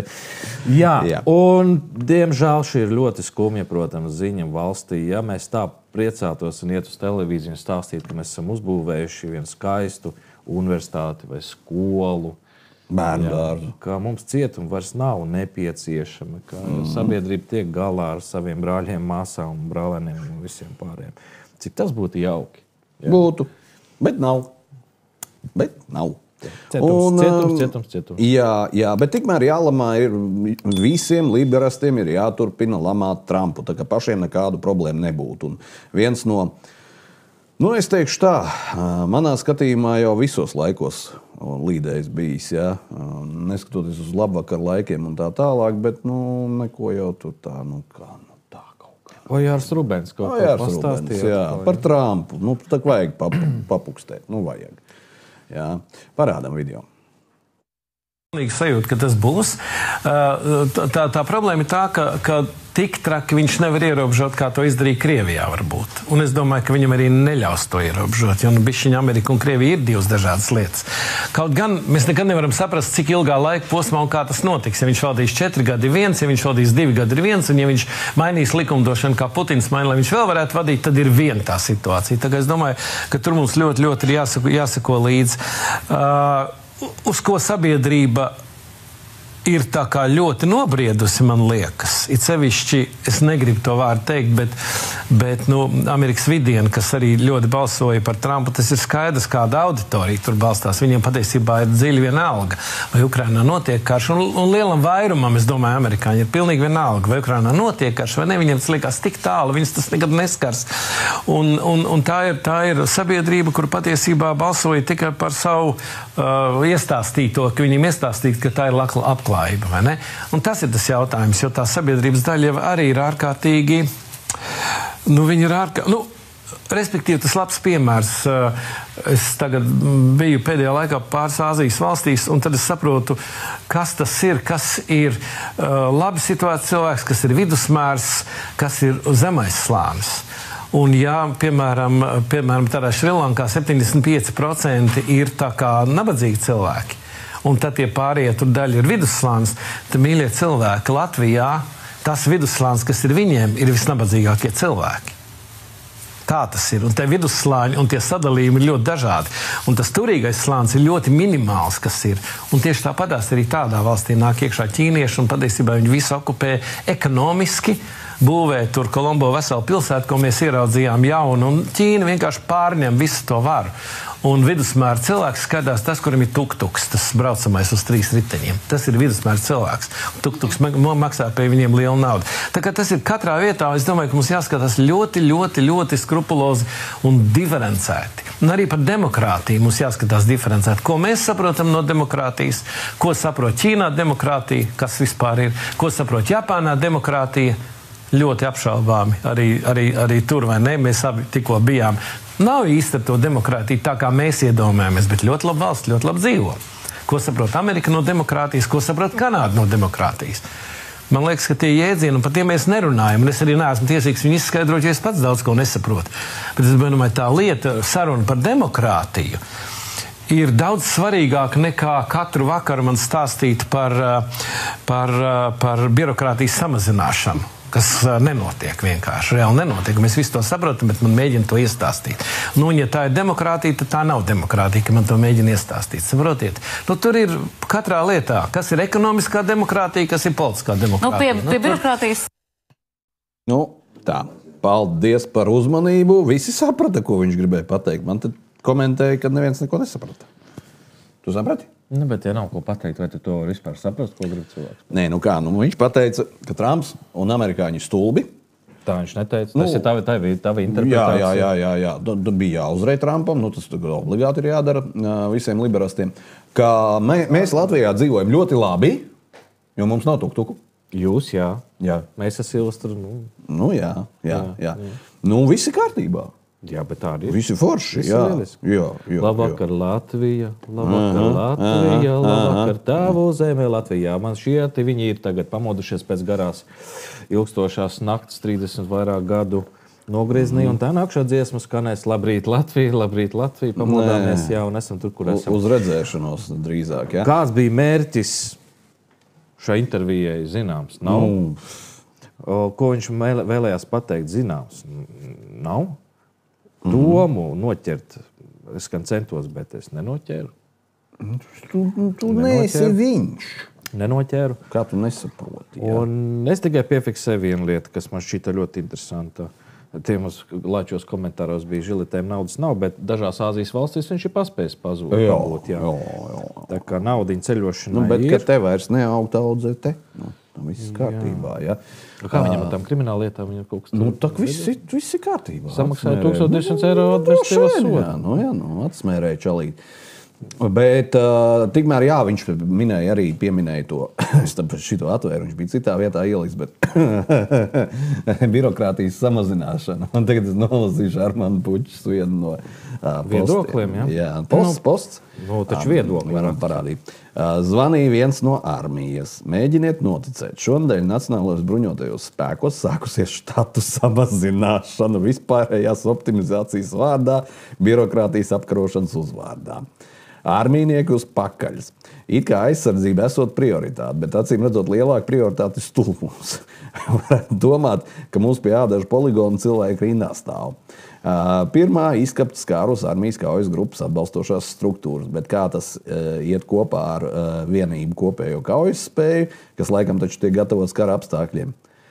Kur tāda centība un iztapība dzimst? Kāds tajā nozares ministrijā ir taisījis norakstītā tankas stobrā? Bet, ja apskatās uz slavenās birokrātijas mazināšanas darba grupas sastāvu, šī ziņa tomēr kopumā iedaras pilsoniskās sabiedrības jēgpilnā, ilgtspējas tvēruma iekļaujošajā integrācijā. Valēlos, ko sarežģīt uzrakstīt, bet, fakts ir fakts, jā. Un neķersies jau pie ministrijām, neķersies pie visas tās ierēdniecības uzburbušās liekās un tā tālāk. Neķersies pie armijas. Galā, priekš kam mums?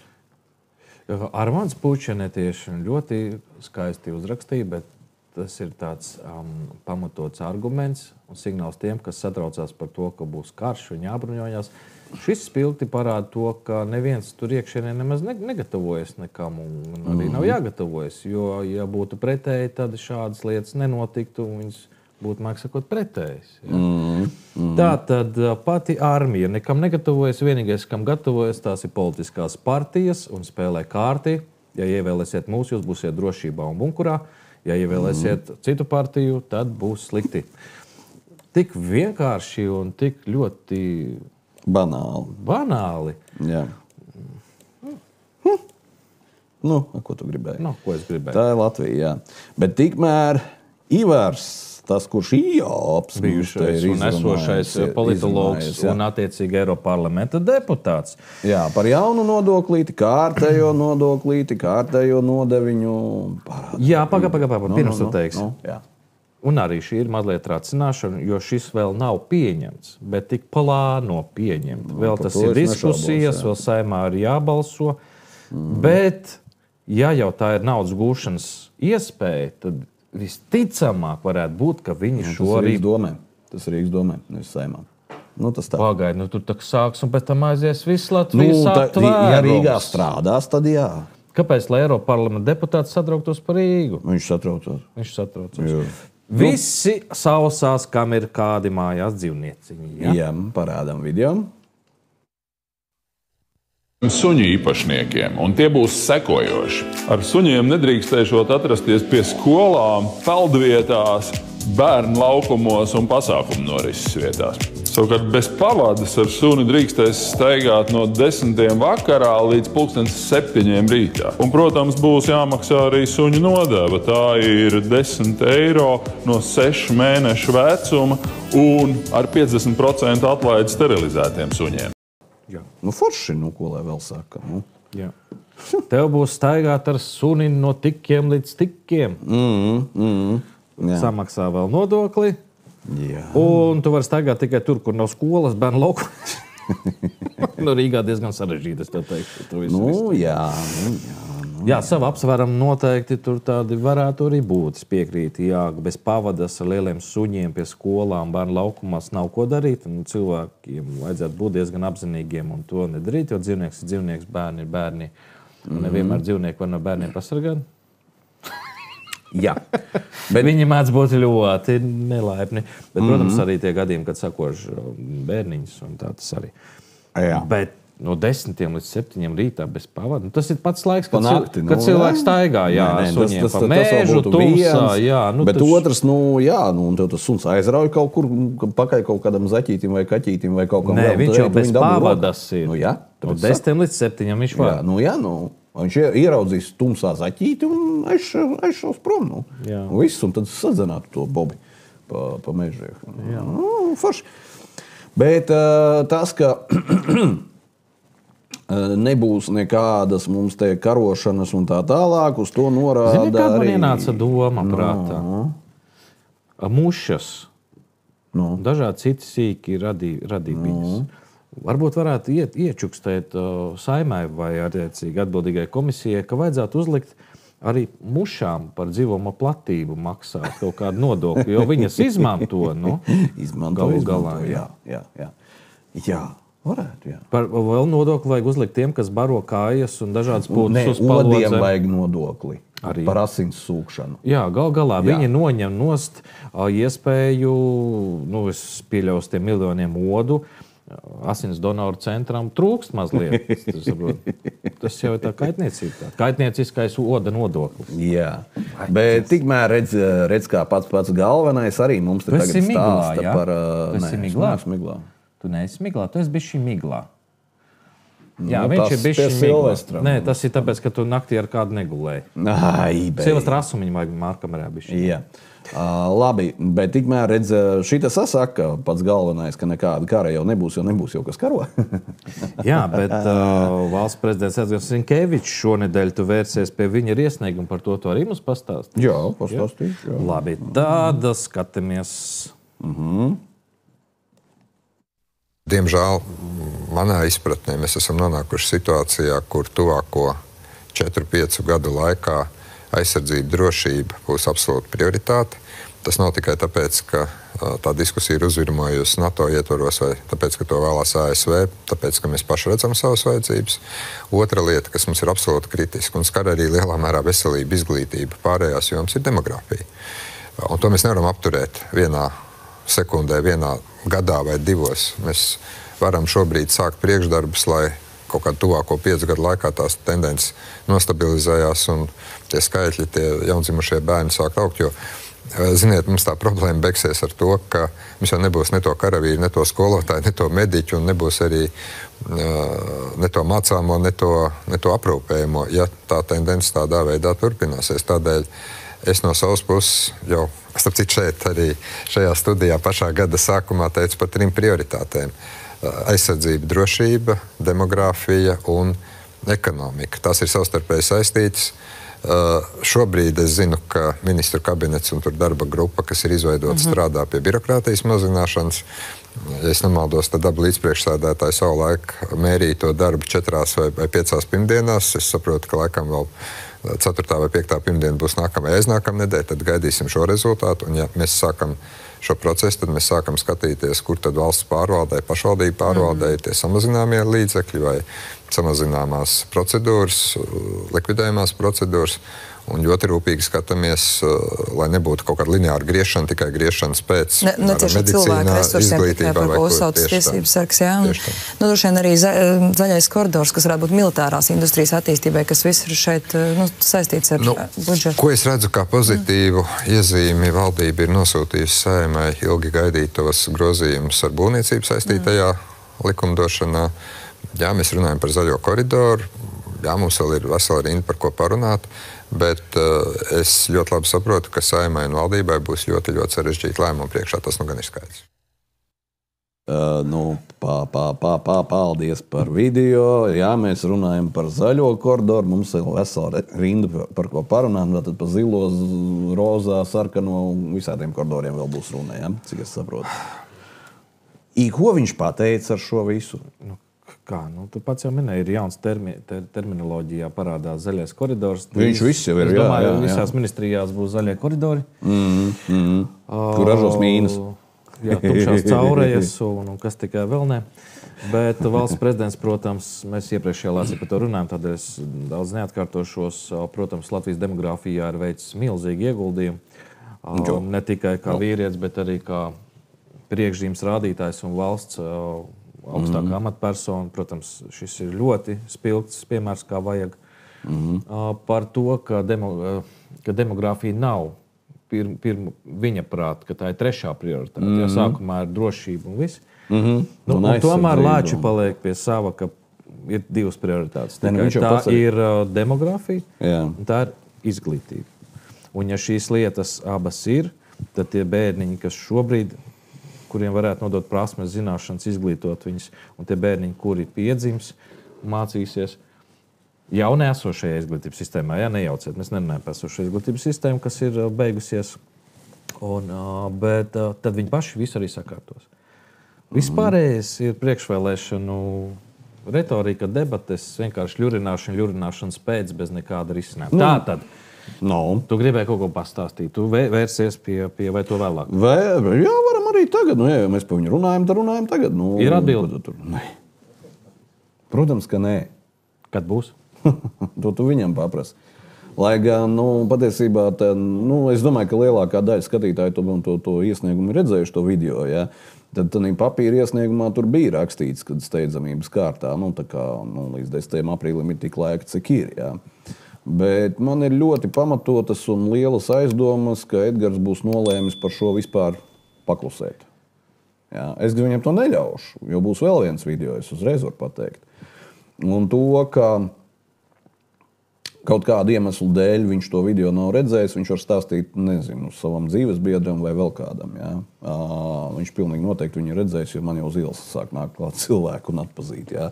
Tā kā es neticu, ka viņš viņu nav redzējis. Vai viņš kaut kā rīkosies, vai viņš kaut ko darīs? Es domāju, ka viņš darīs visu, lai neko nedarītu. Tad mēs gaidām atbildi. Valsts kancelējā, cik es saprotu, tev apstiprināja, ka ir saņemts. Jā. No replēs atnāca, jā. Jo faktiski jau es baigi daudz par šo pēdējās dienās domājis un vai tiešām tas ir tik grandiozi liela lieta, kura tiešām ir jāmarinē tas cilvēks tajā cietumā vēl tos 10 gadus. Ja? Un es sapratu, ka ir gan. Jo tad, kad šitā lieta, pieņemsim, šitā izšaus, ja? Maisam gals būs vaļā. Runa ir par vakcinācijām. Un tad visa mūsu tā saucamā oficiālā politika aizies pa pieskaru visām dacītiem 5-litrinēm un visiem pārējiem. Un lielā nauda arī. Jo nauda tur, kā mēs zinām, ir grandioza. Gaidīsim rezultātus, un tad ir painformē arī Latvijas Tautas kanāla skatītājs par protams, šo, ka būs iespēja. Bet Ancis Bogustavs beidzot ir ticis prom. Ancim gan jāsaka, viņš ir pacenties daudz vairāk nekā prezidents. Viņam, ja nekļūdas 5 bērni ir vai 6, diezgan daudz ir. Jā. Bet šobrīd viņš ir aizbraucis ārpus Latvijas strādāt kopā ar slaidiņu. Pievērsiet uzmanību slaidiņa. Paskatām, komandoju. Jā. Nu, es domāju, mums, ja ir slaidiņš, mums nevajag ne armija, neko. Vienkārši jāuzliek viņam uz krūtīm. Viņu uz robežas jānoliek. Rembo, viņš saliks blakus savējos saldātiņus, ko viņš kolekcionē tur. Un viens pats tur tiks galā. Atšaus visus. Tā kā slaidiņi, izturību, spēku tev, mēs tev paļaujamies. Parādām. Un gaidām, kad tu parādīsies politikā. Jā, un kad atgriezīsies aizsargāt Latvijā pakaļ. Latvijā. Labi, rādam. Ir liels un patiesas prieks būt lieciniekam, ka katrs TV24 skatītājs un, protams, arī daudz citu Latvijas Republikas iedzīvotāji ir izdarījuši kārtējo lielo darbu. Šī ir jau kārtējā krava, kas nonāk Ukrainā, un ļoti specifiskai kaujas grupai tie ir Krievijas pilsoņi, kas cīnās pret Putina režīmu. Cezar, здравствуй. Я очень рад тебя тут встретить, просто быть в этом всем очень эмоционально. Но для вас это и тоже очень практично, правильно? То есть куда это пойдет, когда, как пригодится, насколько эти именно вещи важны в фронте непосредственно сейчас? Честь имею. Благодарю народ Латвии за оказанную нам помощь, за переданный нам автомобиль, за переданные нам дроны. Статистика современной войны такова, что более 80% целей поражаются дронами. Это прекрасная компенсация недостатка боеприпасов у защитников Украины. Дрон прост, специалист хорошо наводит его на цель и поражает точечным ударом. И, конечно, это все большая практическая помощь. Вы знаете, что каждый этот дрон – это минус один агрессор в Украине и минус один агрессор, который не придет на вашу землю. Вы понимаете, что надо готовиться к войне, что путинский режим не уйдет просто так. Он уйдет только в сражениях. Мы победим его оружием, с вашей помощью, с помощью того, что вы передали от чистого сердца в наши руки. Благодарю вас. Jāni, tu esi bijis līdzorganizators, tu esi bijis tas nerimtais, kurš ir atgādinājis katru reizi, kā notiek šis process. Varbūt tu vari izstāstīt, katrs vakars televīzijā tev ir viens drons, vai kā tas ir, lai busiņš būtu pilns, lai būtu bijis vērts atbraukt līdz šejienē, līdz Kīvai? Skaidrs, ka tas ir diezgan liels darbs, braukāt arī pa Latviju, tikties ar Latvijas iedzīvotājiem, pastāstīt viņiem, kas notiek Ukrainā. Un ļoti svarīgi ir atbalstīt leģionu Brīvā Krievija, kur es saku, tā ir vienīgā opozīcija. Ne tie, kas sēž rietumos un būtībā neko nedara, tikai pliki runā, ja? Bet šie tie vīri, kas cīnās ar ieročiem rokās, ja? Un grib salauzt šo noziedzīgo sistēmu, kura tikai iet un posta šobrīd. Un pateicoties Cēzaram un Krievu leģionam, ja, tātad viņi dara reālu darbu. Un par to vien es esmu priecīgs, un es domāju arī lielākā daļa Latvijas iedzīvotāji, kuri ziedojuši šo visu, lai leģions Brīvā Krievija saņemtu šos nepieciešamās lietas un lai viņiem vieglāk frontējiet. Cienījamie skatītāji, mēs tikai varam lieku reizi atgādināt. Katrs viens ziedojums caur katru vienu, cik iespējams, kļūst par iespēju. F-16 tieši lido pāri mūsu galvām, iznīcinātājs, varam viņu ātri redzēt. Labi, prieks, vairs neredzējām. Цезарь, но если смотреть на флажок твой, через сколько время, ты думаешь, этот будет флаг свободной России? Я думаю, через несколько лет точно он будет над Кремлем. Угадать точную дату сложно. Война – тяжелый процесс, но мы не только воюем, мы занимаемся политической работой. Мы помогаем нашим согражданам понять, что война – это только следствие путинского режима, который на самом деле уже 25 лет воюет с народами России и с русским народом, государствообразующим, и активно уничтожает малые народы. Мы видим, что на этой войне процент погибших представителей малых народов, людей из регионов гораздо больше, чем граждан из Москвы и Санкт-Петербурга. Путин старается использовать бедных на войне, к сожалению. Путин довел нашу самую богатую страну мира, которая могла бы жить лучше, чем Дубай, довел до нищеты и послал этих нищих, обозленных людей в соседнюю страну убивать и захватывать, и делать из прекрасных городов и деревень просто руины. Но мы прекратим это, прекратим силой оружия и прекратим словом правды, которое мы несем нашим соотечественникам. Mēs skatītāmies radījumā Globus, turpināsim mazliet precīzāk izstāstīsim arī, kas tad ir šis brīvās Krievijas leģions, bet tas tad vēlāk šobrīd mēs varam tikai apliecināt, vai ne, skatītājiem, ka gan šis saziedotais busiņš ar visu tehniku nonāk jau pavisam drīz frontē un iespējams var izšķirt vismaz kādā frontes posmā kaujas gaitu vismaz uz īsāku laiku. Paldies! 5 minūtes propagandas. Jā, skaidri. Jā. Ansīts, jā. Es neko nekomentēšu. Slaidiņš. Nē, bet mēs visu, mēs jau reklamējām. Es neko nekomentēšu. Mēs pat ziedojumu numuru noreklamējām. Karavīrs saka 80% izšķira šobrīd jaunās apstākļos droni un visi tie lidojušie. Jā, mēs mīnas. Bet Latvijā attiecīgi mīnas liks un traktors pirks un Lietuvā viņi tur purvos brauc un slīkst un pēc tam roku un tad ūdens lidē pa purviem dzīvojās un kas tikai tur nenotiek. Un ja jūs domājat, ka kāds šai valstī vispār jūs aizstāvēs un par jums iestāsies, tad tas tā nav. Ir. Nē, vēl daži ir. Jā, es domāju par valsti kā tādu, kā organizāciju. Ja? Jo tagad viņi jau, viss bija, atceries, 72 stundu somas. Polijā viņas jau sāk tirgot lielveikalos, starp citu. Tagad nē, iztieciet, ka paši ir savā nodabā 7 diennaktis. 7 diennaktis jau vajag. Jā. Tad vajag cik 72 somas? 2? Vismaz. Vismaz 2 somas. Jā. Un spaini. Es nezinu, kāpēc, bet vajag. Labi, parādam video.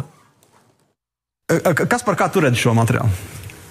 Ļoti labs materiāls. Skandināvijā viņi izmanto gadu desmitiem un šobrīd jau, piemēram, Skandināvijas valstīs viņi domā nevis kā iestāstīt par 72 stundu somu. Viņi domā, kā pamatot cilvēkiem jauno prasību 7 diennakts. Izdzīvošanu bez... Ka mēs tagad 7 diennaktis piesakam, jā? Mēs ne, bet man liekas, ka vajadzētu. Vajadzētu, jā? Jā, jo pa 3 dienām notiks daudz kas haotiski, un gan cilvēki, gan valsts struktūrām būs jāadoptējas, būs vajadzīgs laiks, un tādai noturībai ģimenes ietvaros būtu forši, ja mēs varētu eksistēt, izdzīvot. Kā ir tagad realitāte? Kā var paraksturot šo situāciju?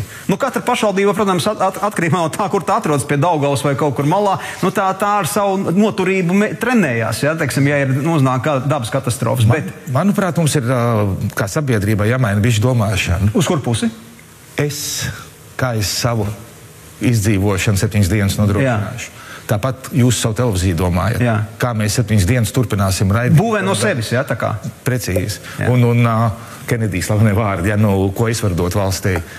Un tad, kad tu esi sevi nodrošinājis, izdomājis tevi savus plānus, tad tu domā, ko palīdzēt. Kā tu vari integrēt to ar kaimiņu? Palīdzēt un tam līdzīgi. Jā. Manuprāt, ekspektācija, ka kāds man kaut ko atnesīs, pabaros, aizvedīs, izdarīs, ir diezgan naiva un pat kaitīga, es pat teiktu. Manuprāt, ka jāskatās no šī. Raimond?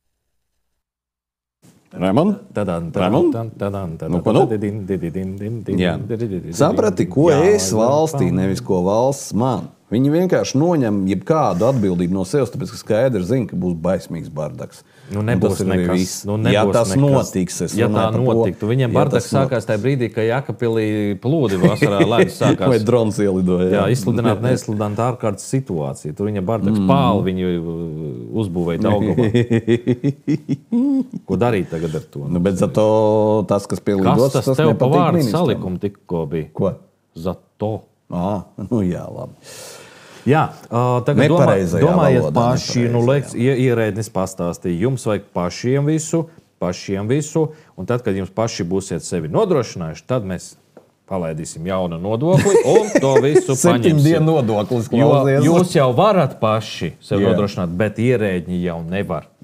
Un tādēļ vajag, lai jūs sevi nodrošināt kārtīgi, lai varētu pabarot arī visu ierēģi armiju. Nu, re, kur arī virsraksts, ka Polijas lielveikalu ķēde sākus tirgot jau sakomplektētas. Mēs varam parādīt. Sakomplektēts ārkārtas situāciju. Tur kaut kas ir rakstīts, kas ir iekšā? Nezinu, vai tur ir rakstīts, kas ir iekšā. Biedronka pārsteidzis pircējs sākot piedāvāt neparastu, bet plaši apspriest produktu īpašās mugursomas ārkārtas situācijām rakstā. Bieži zemāk, tur šajā posmā nav nekas rakstīts. LT. Vēl augstāk. Tā tad attiecīgi. Ziņots, ka Eiropas komisija izveidojusi 30 soļu plānu, kā tikt galā ar dažādiem potenciāliem draudiem. Tajā skaitā paredzēts, ka Eiropas Savienības ES valstu mājsaimniecībām jāveido pirmās nepieciešamības preču krājumi, lai krīzes gadījumā ar tiem varētu iztikt vismaz 72 stundas rakstā ar valstu mediji. Nekas tur nav rakstīts, kas tur priekšā. Pēc 72 stundām, protams, neviens nezin. Nu, tāpēc, ka tagad jau pārējiem uz 7 dienām. Pēc 7 dienām jau bardaks būs beidzies, jo nebūs ierēdniecības. Tieši tā. Jā. Visi būs pamukuši. Nu tā viņi mums te pa to visu laiku, pa to karu. Mums vajag jaunu biedrību dibināt. Kara vērotāju biedrību? Nē. Vai ministrija pat, es domāju, 72 stundu ministrija. Pastāvēs 72 stundas vai 7 dienas. Nezinu, varbūt viņi vienkārši var kā apgūt pāris miljardus 72 dienās. Kā tur bija tas slavenais romāns Apkārt zemeslodē, cik dienās bija? 80. 80 dienu ministrija. Tu domā, ka mūsē nevarētu? Pasties, klimata ministri uztaisīja. Cik tur cilvēki strādā? Jā. Ko tu esi dzirdējis par viņiem vispār? Vispār es neko neesmu dzirdējis par viņiem. Tur ir viens kabinets ar cilvēkiem, kas apgūst reāli vajadzīgu ministriju, kur tiek klāt finansējumam, lai viņi pārdalītu. Un tas arī viss. Nu, vai tikmēr mums ir vēl viens varonis, kurš taisās turpināt strādāt savā amatā, jo viņam redzējies parādam virsrakstu, man ir enerģija un spēks. Ruks turpinās vadīt policiju. Ko tā jau izlēma, jā? Ministrs kabinets otrdien 1. aprīlī lēma lemt par policijas vadītāju Armandu Ruku pilnvaru termiņu pagarināšanu līdz 2030. gadam. Ruks valsts policijas vadītāja amatā stājās 20. gada 14. oktobrī. Viņa pilnvaru termiņš beigtos šā gada 13. oktobrī. Nu, tad tagad ir pagarinājuši. Maksas raksts tur arī. Kā? Rukam jau jāmaksā. Šī tas ir šausmīgi. Latvijas valsts policijai ir vakars uz ezera, es domāju, ja Ruks tur paliek. Ja? Bet gandrīz katru raidījumu mums šitas varonis ir, un šoreiz viņš ir beidzot atbildējis uz to jautājumu, kuru viņam uzdeva jau gan mēs, gan vispārējie jau pirms gadā. Tad tagad ir. Tagad ir atbilde. Ja? Tas ir no Sadaļas Juris Sola un par Kariņu lidojumiem. Jā. Nu, beidzot, laikam ir atrisinājums. Ir izdomājuši, kā tikt vaļā, kā atsmērēt nabagā 12+. Kas tad tas tagad būs? Oi, man ne to atvēra. Pagaidi, piedošanu. Atkal tu savos swinger portālos. Nē, jau tas ir tas, tu arī. Jā, raidījuma turpinājumā apstīsimies, cik ir savākuši šobrīd pāraksti Latvijā bez vēja parkiem. Mēs šobrīd esam uzsaukuši arī publicēt iefilmētos materiālus jau iepriekš. Iefilmēti nav, viņi safilmēti, ja? Safilmētos materiālus iepriekš. Mēs esam bijuši diezgan dažādās publiskās vēja parka apspriešanās, un šobrīd mēs to informāciju dosim tādā sistemātiskā kārtā ārā. Sāksim spiest.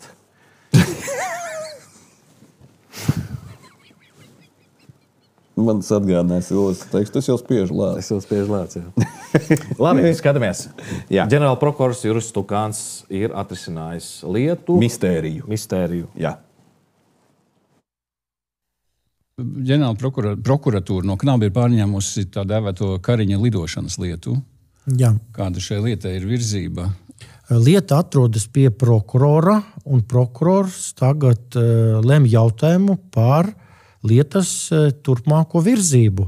Jālem jautājums, vai lieta ir jāizbeidz, vai jāizlem, kuram amatpersonam vai personam ir jāizvirza apsūdzība, vai trešais laikam nav dots.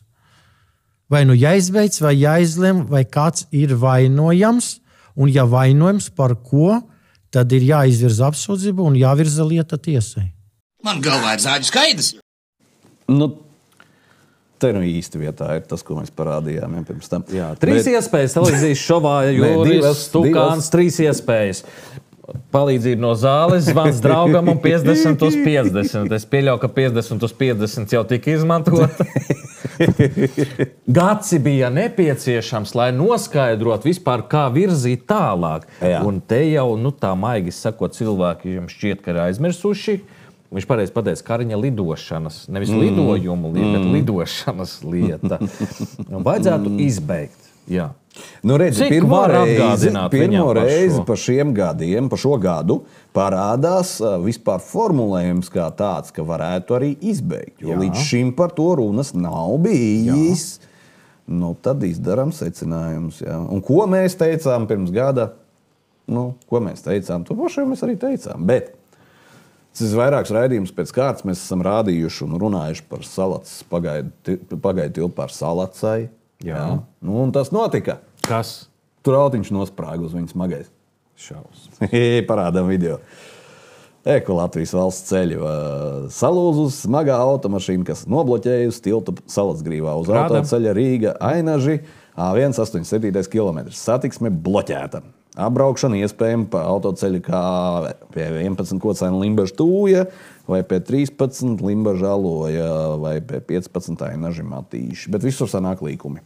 Tādi pamatīgi tāds līkumi. Ievērojams dzeltenais līkums, tur sanāk braukt riņķi apkārt.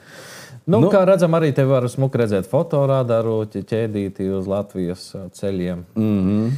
Jā, lūk, tā ar to pagaidu tiltu ir. Bet vasara vēl nav sākusies, un tas, ko Salacgrīvas pašvaldība un aktīvisti norādīja, kas notiks, kad sāksies intensīvā turisma sezonā, kravu pārvadājumi. Tas arī notiks, Tas arī notiks. Jā. Un tas ir tikai tāpēc, ka Salacgrīvā nav pālis. Ja būtu pālis ielikts, tad šādas lietas nenotiks. Tad tilts vispār nebūtu jāpārbūvē. Es piekrītu, jā. Bet tu jau pieskāries tam vēja parku jautājumam. Reku mums ir arī kaut kādi varoņi, kas stāsta par lielajiem ieguvumiem no viņiem un tā tālāk. Mēs pēc tam pastāstīsim par lielajiem zaudējumiem. Parādām video, jā. Zviedrija ziņo par zaudējumiem vairāku gadu garumā, kas mums dod pārliecību, ka te būs peļņa. Pirmām kārtām jau vēja parka, tas, ko mēs šobrīd no LIA puses darām izpētot šo Elvinu vēja parku, tā ir teritorijas izpēte šobrīd, un lēmums par to, vai vēja parku izsolīt vai kad to izsolīt, tiks ņemts vērā gan izpētes rezultāti, gan arī investori interesi. Tātad šim izsoles rezultātam, protams, jābūt tādam, lai Latvijai ir maksimāls labums no šī vēja parka, gan ieņēmuma ziņā, gan radīto darba vietu ziņā, gan arī tā pienesuma ziņā, kas būs Latvijas ekonomikā. Kādi ir tie paredzamie ienākumi valstī vai pašvaldībai vai iedzīvotājiem? Jā. Izsoles prognozējumi ienākumi, protams, šobrīd nav zinām. Izsole tiks veikta tikai pēc 4 gadiem, 29. gadā, bet šobrīd jau mēs esam kopā ar konsultantu EY veikuši izpēti. Šis pētījums vēl procesā, bet paredzamais, piemēram, radītās darba vietas būs 500 darba vietas, un kopējā iegūms, kopējais no vēja parka Latvijas ekonomikai, neskaitot šos izsoles rezultātu, varētu būt ap 1 miljardu eiro. Tātad puse būvniecības parka laikā un puse tad tālāk parka darbības laikā.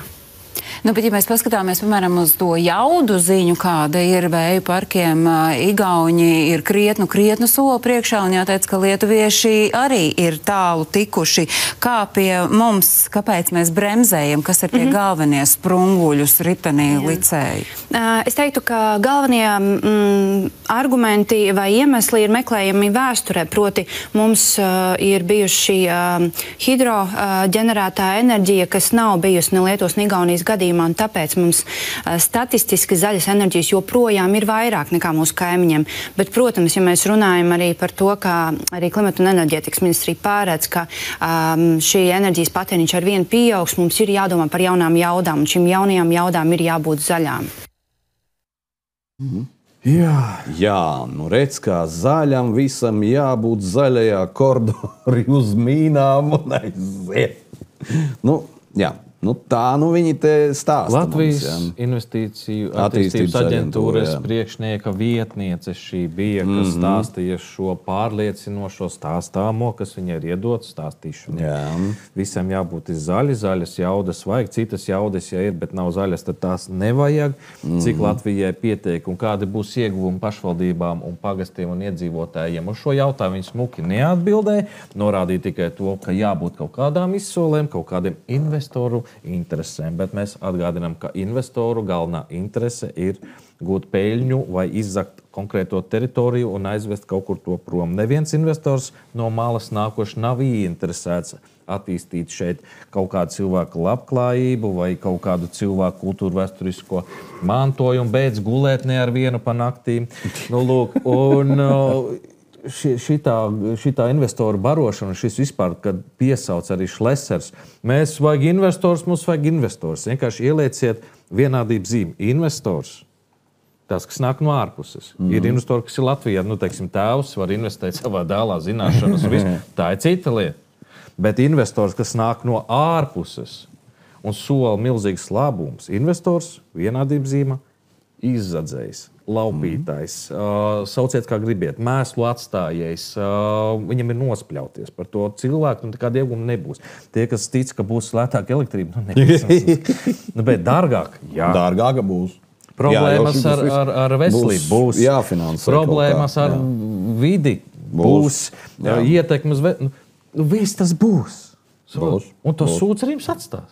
Jā. Bet tā nebūs, tādēļ, ka ir cilvēki, kas ceļās cīņai un ir nodibināta arī biedrība, kas apvieno dažādas kopienas Latvijā. Tā ir Drosme darīt. Varat iet un apskatīties mājaslapā drosmedarīt.lv. Var ar viņiem sazināties. Nopietns darbs tiek ieguldīts un arī mēs pievienojamies šai kustībai un maksimāli centīsimies savu artavu arī kā medijas sniegt šajā cīņā. Tā kā tik viegli nebūs. Jā, mēs varam parādīt starp citu, jā. Mājaslapu.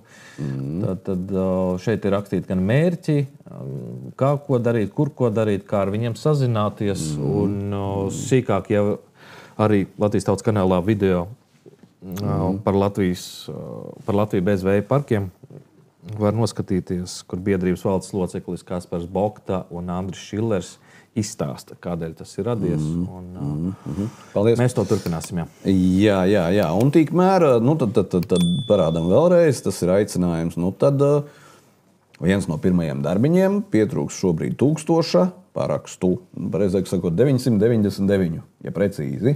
Vienmēr vajag mazliet vairāk. Vajag vairāk, tāpēc, kad viņi atsījā. Viltīgi sāk pārbaudīt un nepilsoņi nedara pēkšņi un nepilngadīgs personas nedara pēkšņi un cilvēki, kur ir kapos, bet ir nobalsojuši, tie arī nedara.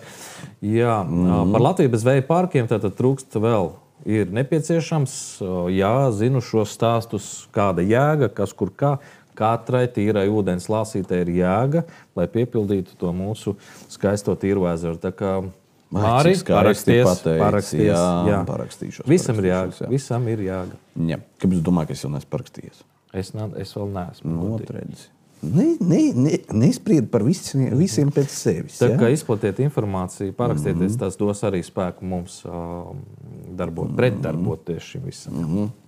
Bet kā tad raidījums un bez medicīnas? Mēs tā nevaram vienkārši. Tas būtu noziedzīgi. Veselība pirmajā vietā. Jā, ja mēs neparunātu kārtējo reizi un redz, kā tiek mainīta. Es teiktu uztver. Tas pats, kas ar tām bērnu sulām, jā. Vienkārši tiek mainīta uztver. Tā ir programmēšana. Jā. Parādam video. Problēma ar jauniem cilvēkiem ar insultiem ir tā, ka šai vecumā neviens nedomā, ka man būs traumas asinsvadā. Ir noteikti riska faktori, kas predisponē jaunus cilvēkus insultam, un tas absolūtais risks, protams, ir neliels. Bet, piemēram, hormonālā kontracepcija. Tas ir faktors viens. Sievietes pēcdzemdību periodā. Ko vajadzētu atcerēties? Ka tāda paraduma kā smēķēšana, protams, arī predisponē insultam. Neviens pilnībā nav pasargāts no insulta riska. Tomēr veselīgs, kustīgs dzīvesveids, regulārs pārbauds noteikti risku samazina, norāda ārsti.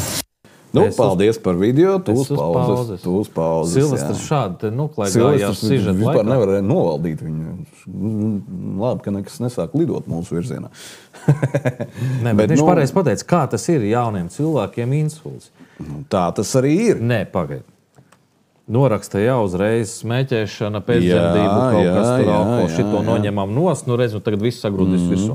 Bet to, ka cilvēkiem ir Hesburgie kebabnīcas, ķīmija, pārtika, stresi, tablete, zāles, šprices, vakcinācijas, sēkas, viss pārējais. Tām nav nekāda ar to sakara. Sporta klubi tikai pa lielu naudu. Jā, sporta klubi pa lielu naudu. Tas ir tikai tāpēc, ka... Bet neviens nav atcēlis brīvu skriešanu gar jūru. Tās ir tikai tāpēc, ka pīpē un dzēr. Jā. Jaunieši, bet tā ir tendence. Tā ir tendence, un tā ir bīstama. Un tam, protams, nekāda sakara ar vakcīnāciju. Nekāda. Nav. Es pilnīgi piekrītu. Jo redziet, šie cilvēki, kuriem bija insults, viņiem ir tāda statistika, kuras nav. Un izrādās, ka lielākā daļa, kā Laičs saka, nesmēķē, nedzer jaunieši. Nedzer, nepīpē un hapstā insults. Jā. Nu kā? Un vēl jau miokardi tur bija, tādas blaknītes. Silvestrs pareizi pateica, kā ir jābūt piecūkotam, piešlakotam cilvēku organismam jaunietim, lai viņam varētu būt insults. Šāda veida problēma. Jā. Bet tikmēr, ko? Mīļie, gatavojieties. Es domāju, ka pavasaris mums būs dikti jautrs. Kur tad bija īdakalis? Sākumu pastīsimies. Dezinformācija rādīs? Jā.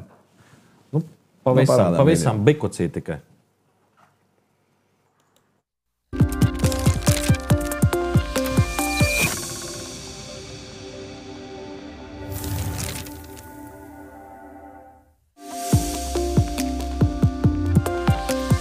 Ir dažādas dzīves situācijas, kad mums ir pieraksts pie ārsta un tad mums iesāpās kakls vai piemetās iesnas, mēs droši noteikti varam iet un saņemt vakcīnu. Tas nepasliktinās ne esošo akūto infekciju, ne arī vakcīnas radīto aizsardzību. Kad mēs saņemam vakcīnu, un mūsdienu vakcīnu sastāvs šobrīd, kaut vai paskatoties pēc sastāvdaļu skaitliskā uzskaitījuma, ir ļoti minimāls. Mūsdienu vakcīnās tikai ir absolūti nepieciešamās vielas, lai radītu šo imūno atbildi. Un pats galvenais ir šis imunizējošais antigēns, jeb tas, pret kuru infekciju mēs vakcinējam. Un arī tur lielākā daļā mūsdienu vakcīnu vairs nav iekšā pilna mikrobi. Te vēl būtu jāpiemina, kad ir dzīvās un nedzīvās vakcīnas. Nedzīvās vakcīnas ir vispār mikrobs vai viņa daļiņas, kas nekādā gadījumā nespēja ierosināt saslimšanu, un arī līdz ar to imūnai sistēmai ļoti viegli saprotams, uztverams. Arī dzīvajās vakcīnās tas, kas ievedot vakcīnu, kādas darbības ir jāizdara imūnai sistēmai, ir ļoti vieglas. Ja es varētu tā teikt, tad imūnai sistēmai, paskatoties uz ievadīto antigēnu, viņi tā paskatījās, saprata, jo specifiskāka vakcīna mūsdienās, šīs daļiņu vakcīnas, ir tikai pirkstu nospiedumi no konkrētā antigēna. Imūnā sistēma paskatījās, viņai nebija neko jācīnās, viņai nebija nekādas papildus darbības, kā tas ir tad, kad mēs sastopamies ikdienā ar daudz apkārtējā vidē esošiem mikrobiem, kur tiešām imūnai sistēmai ir tātad jāieslēdz visi savu mehānismu, lai šim mikrobam neļautu vairoties, neļautu ierosināt slimību. Vakcīnās tur ir tikai tādi pirkstu nospiedumi. Pietiks. Silvestrs jau pareizi teica, un man tev ir jātic. Jā, jautājums paliek atklāts. Cik var atļauties šādi runāt? Un, protams, kā mums un arī Silvestram un Lačiem gribētos tomēr dzirdēt argumentētu, faktos balstītu pierādījumu. Pierādi Dace Zavacka profesora. Mēs uz vārda tev neticam. Mēs esam jau sapratuši, kas un kur, un vēl man šķiet, tur būtu jāapskatās, vai diploms tur nav kaut kur tunelī pirkts. Ar tādu pārliecību. Nu, nekādas ietekmes tak nav. Jā, slims var vakcinēties. Tur daži nomira, valsts taču izmaksāja kompensācijas. Jā, slims drīkst vakcinēties, viss ir kārtībā. Lai gan imunologi saka, nekādā gadījumā. Tas jau norāda uz to, ka cilvēkiem ir problēmas ar imunitāti, un viņi ir pazemināti. Vai tad operācijas ar taisa 39-40 grādu temperatūrā? Taisa. Annas krimināla procesa izbeidz pa Kārmeli tieši. Un tur bija šis secinājums, ka tas, ka bija temperatūra, ir relatīvs radījums. Relatīvs, lūk. Ar šādu, saprot, un viņa tā kā pasaciņu pasniedz. Nu, iedomājieties, ka es esmu imunā sistēma. Es tik tā paskatījos ar atstiņām uz to ievadīto. Es pat ar viņu necīnu. Un kāds tad interesanti bija agrāk tas uzstādījums, kādēļ ievadīja kādu vīrusiņu vai slimību, lai organisms ar to cīnītos un izstrādātu antivielas attiecības. Šobrīd viņi saka, nekādas antivielas, tāpēc jau iespējams viņas arī neparādījās nekur daudziem, vai ne, jo viņš jau necir. Vajadzēja taču vienkārši biznes taisīt čiks un gatavs, kā tas tur ietekmē vai ietekmē. Nezinu, vai jaunais insulti miokardu vispār ir saistīts. Protams, ka nē. Tie ir tikai pirkstu nospiedumi. Pirkstu nospiedumu vakcīnas. Jauna vakcīna, pirkstu nospiedumu vakcīna. Dāce Zavācka profesore ļoti vēloties, lai es argumentētu un pamatotu, kādi zinātniskie pētījumi, novērojumi, cik 10 gadu tas ir pārbaudīts, kas ir ar kompleksajām vakcīnām, kādēļ pieaug saslimstības ar dažādām lietām, kāpēc bērniņu mums arvien vairāk ir slimi. Kāpēc ir autisms parādījies? Kāpēc tas viss ir tik dārgi? Kāpēc par to jāmaksā un kādēļ pie Stradiņu universitātes slimnīcām veidojās milzīgas rindas? Vai tik tiešām tas viss ir saistīts ar populācijas tikai un vienīgi novecošanos? Negribētos ticēt, tādēļ, ka 30. martā mūsu vidū šeit LTK padomas sanāksmē bija arī 101. gadu. Viņš šobrīd dzīvo Jānis Danušs. Uz otro stāvu pats pa trepēm skrien ar mašīnu, brauc skaidri, domā, visi viņam notiek. Un nenorakstam jau uz visādām lietām. Bet tomēr Dācis Zavācka joprojām piedāvājums ir spēkā. Lūk, šeit studijā mēs atvēlēsim kameras un laiku, 5 litri vakcīnas no jums, un mēs nodrošināsim arī profesionālu mediķu, kas prot to darīt. Injekcijas, kā jūs teicāt, 24 stundu laikā šo mierīgi var uzņemt bez nekādām dzīvajā palaidīsim. Tiešraidē, lai redz attiecīgi arī rezultāti. Par saviem vārdiem ir jāatbild, un tie, kas attiecīgi pieļauj šādu dezinformāciju no profesors, kurai nav jāargumentē, jāpamato savus viedokļus, nekādi nav jāpamato. Ir jātic uz vārdu, jo es esmu profesori.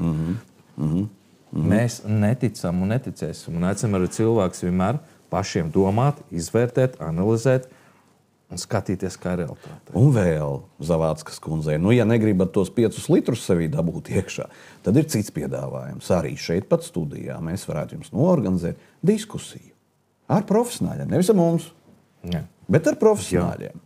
Ar imunologiem un tā tālāk, kuri jums varētu izstāstīt. Eksperti. Un tad mēs paskatītos, kā jūs jau nenāksiet uz tādu diskusiju. Tas skaidrāks par skaidru. Būsim objektīvi. Viņi nenāks.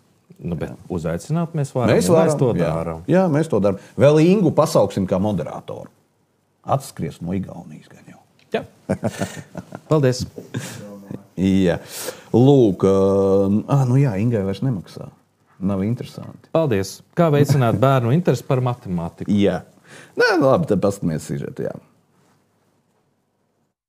Tika ir visu zināšanu karaliene, tāpēc, lai turpmākajos gados būtiski uzlabotu skolēnu sniegumu šajā priekšmetā un padarītu to bērniem saprotamāku, Siguldas pilsētas vidusskolā norisinājās iniciatīvas Misija matemātika, rīkotās pirmās metodiskās mācības. Tajās piedalījās 4. līdz 6. klašu matemātikas skolotāji no 10 Siguldas novada izglītības iestādēm. Ja skolotāji būs pratuši atbalstīt skolēnus un viņiem iedot jau šo te ideju par to, kā tas viss būvējas, tas ir mega svarīgi, lai viņi varētu arī startēt 7., 9. klasē un arī vidusskolā. Mēs tikāmies ar skolotājiem, mēs tikāmies ar vecākiem, mēs tikāmies ar skolēniem, mēs tikāmies ar skolu vadītājiem, pārvalžu vadītājiem un patiesībā arī citiem cilvēkiem, kas ir kā eksperti vai strādā universitātēs vai kādā citā jomā. Un tad meklējām tos iemeslus, kur tad tas atbalsts ir nepieciešams. Iniciatīvas mērķis ir ne tikai sniegt skolotājiem jaunas zināšanas par mācību metodiku, bet arī sakārtot jau esošos mācību līdzekļus, nodrošināt atbalstu no kolēģiem un sekot līdz katra skolēna individuālajam progresam. Metodikas jautājumi ir aktuāli, un jo bērni mainās, klases vide paliek citādāk, un visu laiku pietrūks kaut kāds tādi metodiskie paņēmieni un jaunas idejas, kā to darīt klasē. Dažkārt liekas, ka viņi ir nedaudz apjukuši vēl pat šodien, un nesaprotu, ko darīt, un tāpēc arī šī iniciatīva, ko mēs šobrīd pildām, tas viens no viņas mērķiem būtu skaidrot, kas tad īsti ir mainījies, kas nav mainījies, un iedot viņiem tādu, es teiktu, drošības sajūtu, kā tikt uz priekšu un kā izmantot visu to materiālu klāstu, kas mums jau ir. Jau šopavasar visās iniciatīvā iesaistītajās skolās notiks vienots diagnosticējošais darbs matemātikā. Programma turpināsies 3 gadus, un tās laikā dažāda veida apmācības paredzētas gan skolotājiem, gan arī bērnu vecākiem. Māca ne tikai rēķināt un ne tikai skaitļot, bet tas māca domāt. Un tas ir arī viena no lielajiem uzsvariem, ko mēs arī šī projekta ietveros, arī tieši par to, lai veicinātu skolēnu domāšanu, lai veicinātu skolēnu spriešanu, lai veicinātu patiesībā viņu motivāciju un prieku mācīties arī ne tikai matemātiku, bet arī citus mācību priekšmetus. Visu laiku ir jāpadomā, ar ko es varu sasaistīt, ar kādu profesiju vai ar viņu interesēm.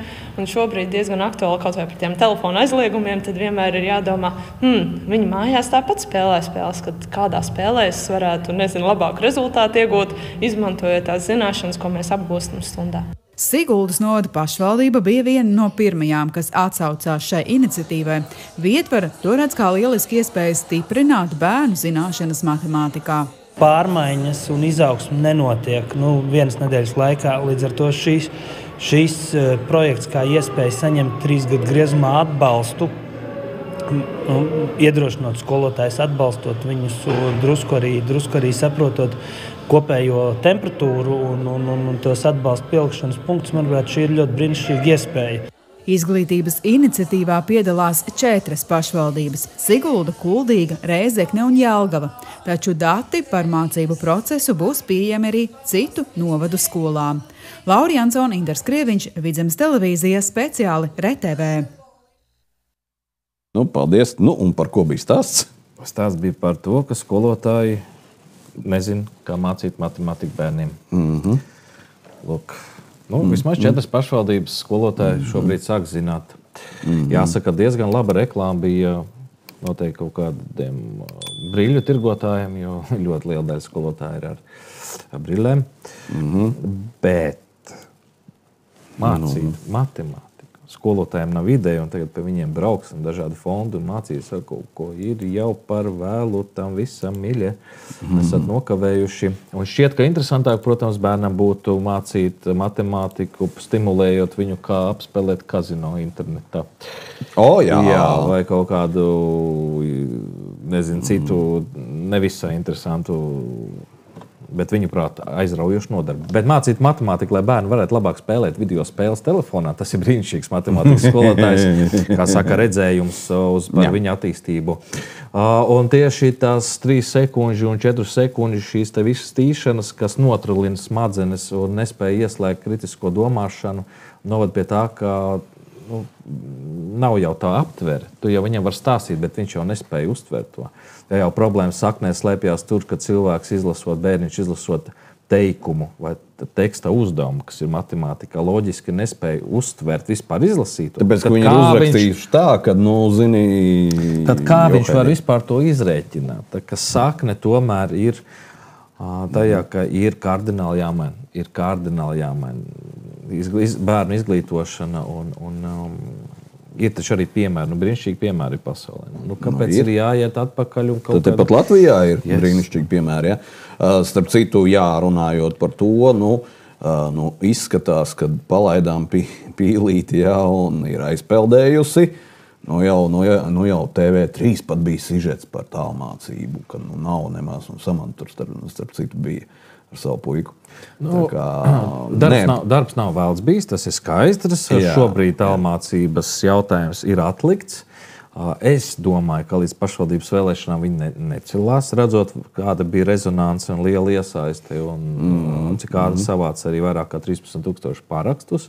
Cilvēki sadavās rokās, skolas apvienojās un saprata, ka tā ir liela nopietns jautājums. Tā kā, jā, man prieks tikai par to. Bet skatīsimies, tu teici 8. vai kurš aprīlis ir paredzēts otrs. It kā. Lasīs vai komisijas sēde. Ja viņš vispār būs, jā, protams. Bet tikmēr mums ik pa brīdim parādās kāds mākslinieks, kurš kaut ko gudru pasaka, klausies. Šobrīd mainās viss. Un cilvēki, kas iepriekš nerunāja, arī šobrīd sāk runāt. Jā, Jānis Jubalts studijā parādām video. Skolotājs, pedagogs strādāt par minimālu algu, kuram arī bērni, kur ne tikai jāizglīto un jāved pulciņos un vēl kaut ko, par tik mazu un minimālu algu, tāpat laikā pievērt acis un neredzēt uz milzu valstiskiem projektiem, kur vienkārši pazūd ārprāta naudas, kur netiek cilvēki sodīti par to, ko pa viņu lēmumiem. Un es sen esmu es negribu iet politikā, bet es sen gaidu tādu politisko spēku, kurš izmainīs satversmi, un kad deputāts būs ar pilnu atbildību gan mantiskā ziņā, ja viņš kļūs par deputātu, par saviem kļūdainiem lēmumiem, lai tas nav tā, es izbļauju, populistiski, mēs darīsim to, tūlīt noņemies labāk, zinām, kā darīt to, nekā citi dara, mums tikai vajag naudu tam un šitam. Kad pirmkārt samazinās 100 deputātus uz 50, un katram, lai tu tiktu par deputātu, tev jābūt prestižam, bet tu atbildi pilnībā ar savu mantu, tu atbildi pilnībā par to, par saviem lēmumiem, ko tu dari. Paldies, šitā nedrīkst runāt. Tāds viedoklis ir Prāta vētras mūziķim, un Prāta vētrai vasarā ir koncertūra Latvijā. Jā, šo jau runājam, Jāni, jau mēs par šo jau 5. Starp citu, man uzreiz tā kā atmiņā atnāca Arnolds Babers par šito visu laiku, gadiem jau runā. Ne tikai. Tas vienkārši tā.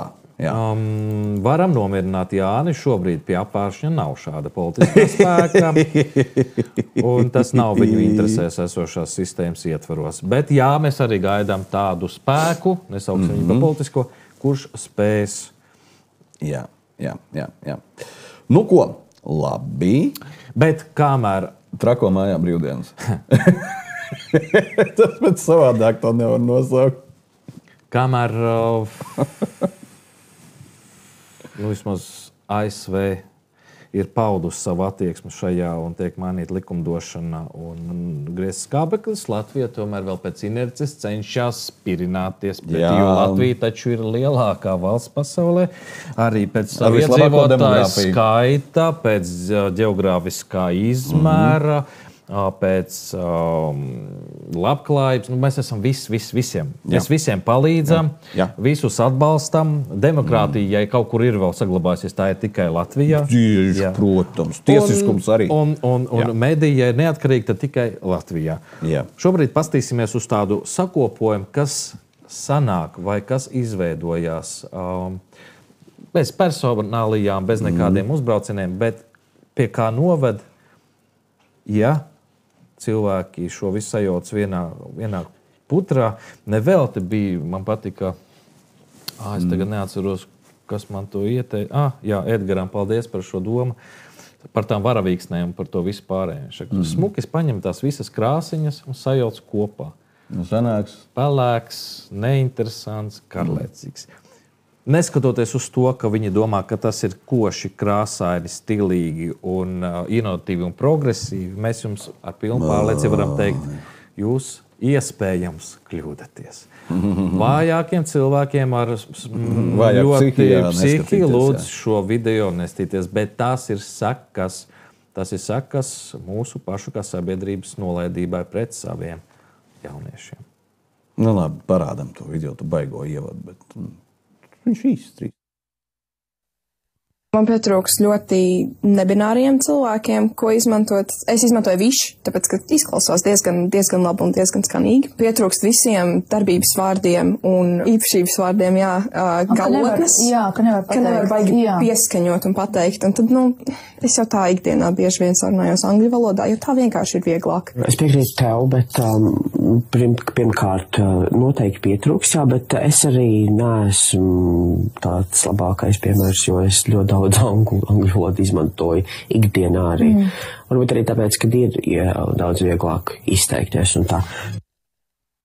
Jā. Par šito raidījumu mēs jau kaut kad runājām, kad, Dzimtes Rosals. Raidījums. Un pat es neteikšu labi, visādi ir bijuši, ģērbies, krāsojies un darījies. Okay? Bet viena lieta ļoti skumdina, ka latviešu jaunieši savā starpā sarunājas angliski, jo tā ir vieglāk, tā ir foršāk un tā ir stilīga. Un tur ir īstās galotnes. Un tā ir, protams, milzīgi bēda mazai tautiņai, kā latvieši, ka mēs paši. Un šī ir demogrāfija neveicinās. Šī ir visdemokrātiskākie. Demogrāfija. Kaut ko jau viņi varbūt tur veicinās. Es ceru tomēr, ka nāks pie prāta cilvēki jau. Labi. Katra bija mūžīgais pesimists, jā? Nē. Tur bija tas likteņa, bet tas limuzīns Jāņnakts krāsās, jā? Kad viņš to lāsmiņu, jā. Ne tā mēs viņu audzinām, lai atdotu pēc tāda kretīna manā vecā. Bet nāk jau cilvēki pie prāta kādreiz. Kādreiz varbūt nāk, jā. Bet tikmēr īsti lācisks posts. Man šīs par riktīgo, parādam tad redz kā, un tas notiek Yellowstonā, lāči vēsā mierā, tusē uz ceļa. Pētnieki ir nobažījušies, jo šādu novērojumu vēsturē kopš Yellowstonā vispār viņi novēro kaut ko nav bijis gadījums. Lāči ir neraksturīgi sev. Nobloķējuši visu šosei, atrodoties viens otram ļoti tuvu, izturoties ļoti miegaini, laipni, lai gan tas nav raksturīgs, viņi nav bara dzīvnieks. Šis ir novērots, par ko satraucās pētnieki. Viņi norādīja divus tādus virzienus, lai gan tas tikai minējums, ka vai vulkāns slīd sāks iet gaisā, ka tur kaut kas jābrīdina. Vai arī, ka tas ir kaut kāds izmēģinājums vai ierocis, ko izmēģina iespējams kaut kādi spēki, un šādi uz dzīvniekiem viņus var kaut kādā veidā. Viņi tajā mežā nevar atrasties vairs, jā. Jā, bet šis ir netipiski, ko lāči pārņem lielceļu, ko es tev Lāči pārņem pasauli. Pasauli pārņem lāči, jā. Tā kā, forši, mūsējie. Pagā. Visiem jāsāk baidīties, mūsējie nāk pie varas. Lāči. Jā. Kā tur bija pa tiem gadiem arī, ka tīģerim teica, ka visi kaķi teica, mūsējies pie teikšanas. Jā. Tā tālāk. Labi, tas jau tā. Ko? Jā, reizēm ir bijušas vēsturiski labas reklāmas, bet es šo vairāk zinu par to Šleseru, man tur vairāk patīk, jo pārējie tā kā nogājuši no skatuves, bet Šlesers kā ir, tā ir. Nogājuši no skatuves, tas ir ļoti skaļi teiks. Viņi vienmēr var atrasties arī aizskatuvē, kā es jau kā koncerta cilvēks zinu, kā lielākā darbība rosība notiek tieši aizskatuvē. Tas jau jā. Neredzamā virtuvē un tehniskais personāls un skaņotāji un gaismotāji un aparāts, kas tiek iedarbināts. Bet šī ir 2000. gada 2000. gadu reklāma. Jā, politiskā reklāma. Tagad kāda starpība, kur partija to pasūtīja, jau veids. Nacionāli. Veids, jā, visticamāk, nav tieši patīkams, bet nekas nav mainījies līdz šim. Nekas. Tikai man šķiet, ja šodien taisīt šo reklāmu, tad govs tiktu turpat uz vietas sadalīt un apēsta. Paskatīsimies, atcerēsimies un ļoti svarīgi, ka tie galvenie personāži, pret kuriem vērsās šajā reklāmā pirms 25 gadiem, viņu vairs nav, bet problēma ir palikusi. Viens jau ir, Kurš? Šlesers. Bet viņš ir arī viens no tiem, kas... Ir tā reklāmā, ir. Es par tiem galvenajiem, kas sēdēja, dziedāja un priecājās. Tie nav, jā. Labi, nu kā pastīsimies. Jā.